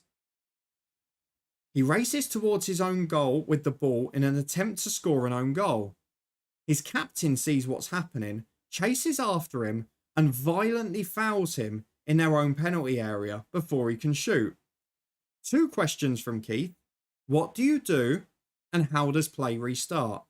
I'll read it to you once more. Let me know what you would do if you're the ref. Superstar one-away midfielder tried and failed to leave the club in the summer. He's furious with his manager, so in the first game of the season, launches a bizarre protest, running towards his own goal, trying to go through and score an own goal. His captain spots it, chases and violently fouls him. The word violently is used in their own penalty area. What do you do? Question number 1. Number 2, how does play restart? And I will tell you, this answer isn't as long as I thought it would be. Red card, caption indirect free kick from the 6-yard line. Advise the manager to take him off. So, well, I think the manager would be taking him off anyway, wouldn't he? Actually, we had something similar in Charlie used to do when this podcast right started, before we ever did video and that. We used to do a little thing in the rambles called African Chronicles, where we'd have a weird story from African football, and there was one very similar to this, which is why I knew the answer. But then somehow Charlie managed to forget it, despite telling the story, and still lost the You're the Ref to Craig. Stoke have won a free kick 25 yards out. We've got a minute before we have to worry about that. So he said violently foul, so it's got to be a red card. We know that even if it's on your own teammate, it doesn't matter, because we've seen the punch-ups between teammates and that. It's a red card if you commit violent conduct. The manager, if he's got a brain, will have taken the player off anyway. And then it's just how you restart play. I don't know. Manuel free kick miles over. Do you start with a drop ball? Do you start... It can't be an indirect free kick because he's not fouled anyone from the opposition team. You're stopping the game because of a violent act off the ball. I'd imagine you'd start with a drop ball. Or might have been Tony Pulis' win rate. Was there anyone between Pulis and Hughes? Who was between them? Let's have a look. Ender Stevens and Niall Ennis coming on now in stoppage time. What is the point of that? Oh no, so there wasn't anyone between Pulis and Hughes. So yeah, it probably was Pulis. Although his win rate might not have been as high. Because he would have been in a relegation battle a lot of years, wouldn't he? Let's have a look. Stoke, 36.6. Mark Hughes at Stoke. So hang on. He could have the best win rate in the 21st century. 35 for Mark Hughes. Prior to that, it definitely won't be John Boskamp. I can tell you that.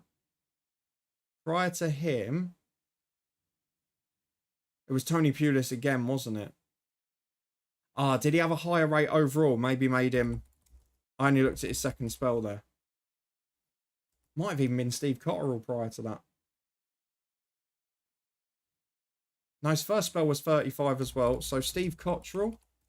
And then we're back to 2002. So Schumacher could have the best win rate of any Stoke manager in over 2 decades. Stoke, 23%.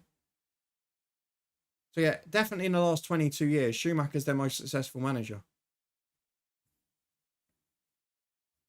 Can't even make a conspiracy in this one. Dyer and Bowyer, for instance, exactly. Calvin, red card for the captain. Drop ball to restart. I'm in agreement with you. And then surely the manager takes the player off anyway. Keith Hackett, that's some time ago. You only get him ranting on the radio every now and then now. I mean, the Order F books are great, but I won't talk about Keith Hackett for fear of legal action again. Right, let me give you the answer as we're into... There's 9 minutes added. Bloody hell. Has this not gone on long enough? So Keith Hackett says the following. A bizarre set of circumstances for sure, but your action is very clear. First, the captain has committed an act of violent conduct, so regardless, you should show him a red card. Second, and Jambo, well done to you, players restarted with an indirect free kick to the opposition from the point where the offence was committed. Third, the actions of the midfielder are beyond your control. It is up to his manager to remove him from the game. Nothing ever happened since, Jambo, because we just... Once we changed it to you're the ref instead of you are the ref, then they can't do anything. And technically, they then checked they couldn't do anything with the videos because we reviewed the book as well. So, Paul, red card and drop ball, that's what I thought as well. Me, you, Calvin, all in the same book. But Jambo had the right answer. It was an indirect free kick. I don't really know how.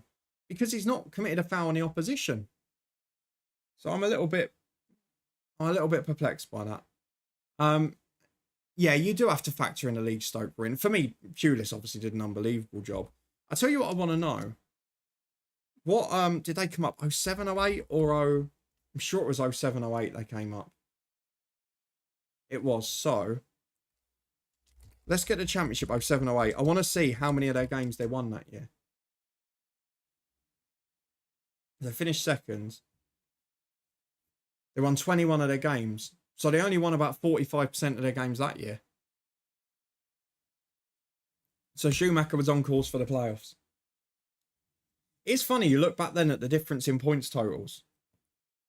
The difference between second and 22nd. So Stoke, who finished second, and Leicester, who were relegated 22nd. In 2007, 27 points, 52 to 79. You compare that to now, there's no tightness to the table overall. Zingo Stoke down the left. Peters. I'm going back a bit now, aren't I? Stevens across the box. Cleared as far as Secco on the volley. That's atrocious. There are very few fans left in the home ends. Sevilla have got one back late against Alaves. Still a few minutes to go there. And Nice has finished 8-0. I'm surprised I haven't had a podcast group chat yet about Real Bedford being in the FA Trophy. Probably because they won 4-0. Hull making a sub. There is Mason Burstow. The centre forward's coming off. He's run the line well, but not offered a huge amount. Pulis ball was dreadful, but you cannot argue with how effective it was, Akshay. He got absolutely everything out of that team.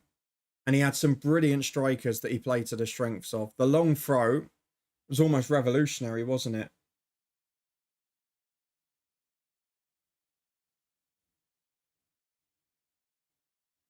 Probably deserves more credit than he gets. And to be fair, he was almost a pioneer because he was the first one in English football to just play a constant defence of 4 centre-halves, wasn't he? I know he didn't have any of them inverting all that, but he was doing what Pep does now. He was playing 4 centre-halves across the back. And having a bit of fun with it.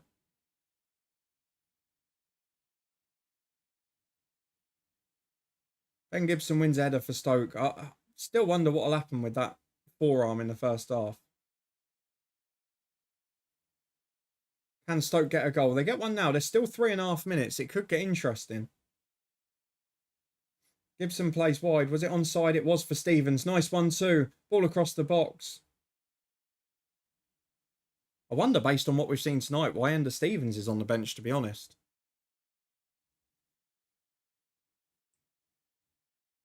Hull just sitting in a more defensive shape now, waiting for the chance. As Seko, massively overhit switch of play. Manuev can't keep it in. And yet more fans get up on that far side. I'm going to actually turn it up in the last minute just to see if we get any boos at the end. Casey Palmer's been given man of the match, which is no surprise at all. He's a fabulous player.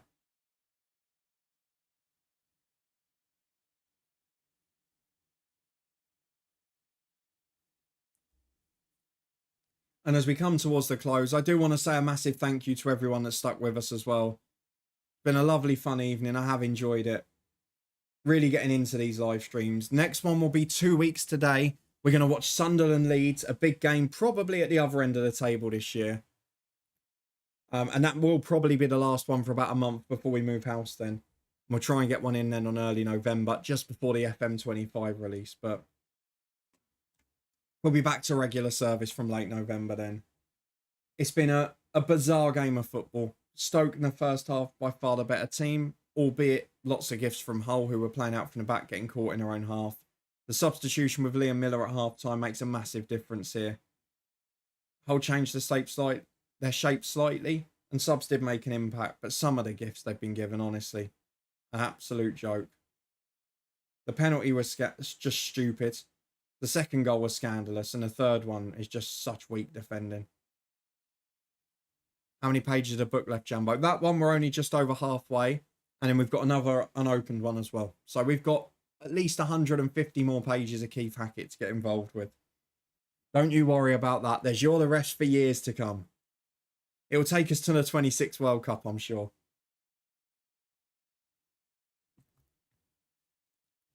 Well, Jambo, it's kind of worked out quite well, so I'm so pleased with the FM delay this year. We're due to move the mid to late October, so my FM long-term saves on YouTube should just be wrapped up.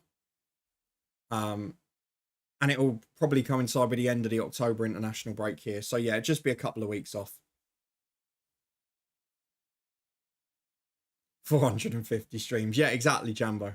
Although there's the odd one where we do 2, so you get about 300 streams out of it, I think. Goal kick Stoke. This guy, welcome in. Have you watched the game? Or have you missed the game as well? Because it's been a bizarre one. 30 seconds to go. This might get muted later on, but I'm going to turn it up a bit just so I can hear what the reaction is at full time. Not there's enough fans to make much of a noise.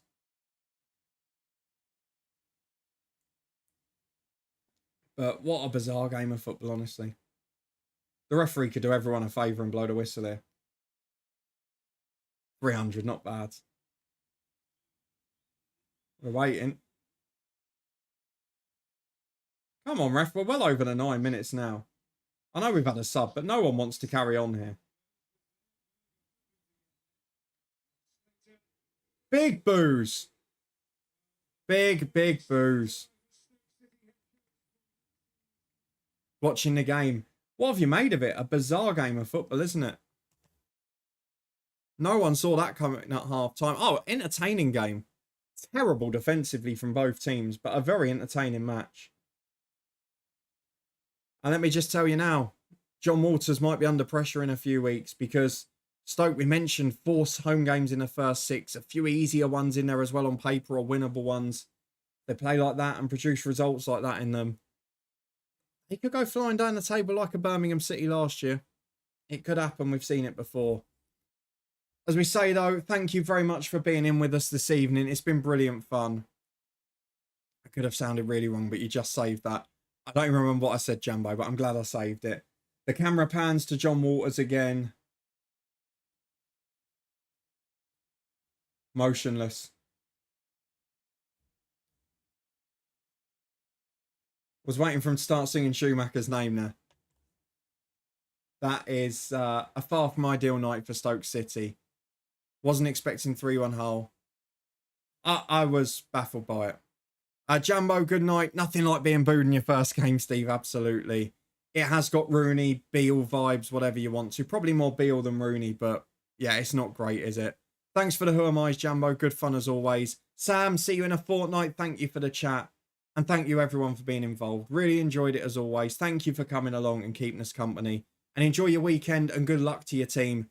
Unless you're a Sheffield Wednesday fan, you can have the luck from next week. See you later.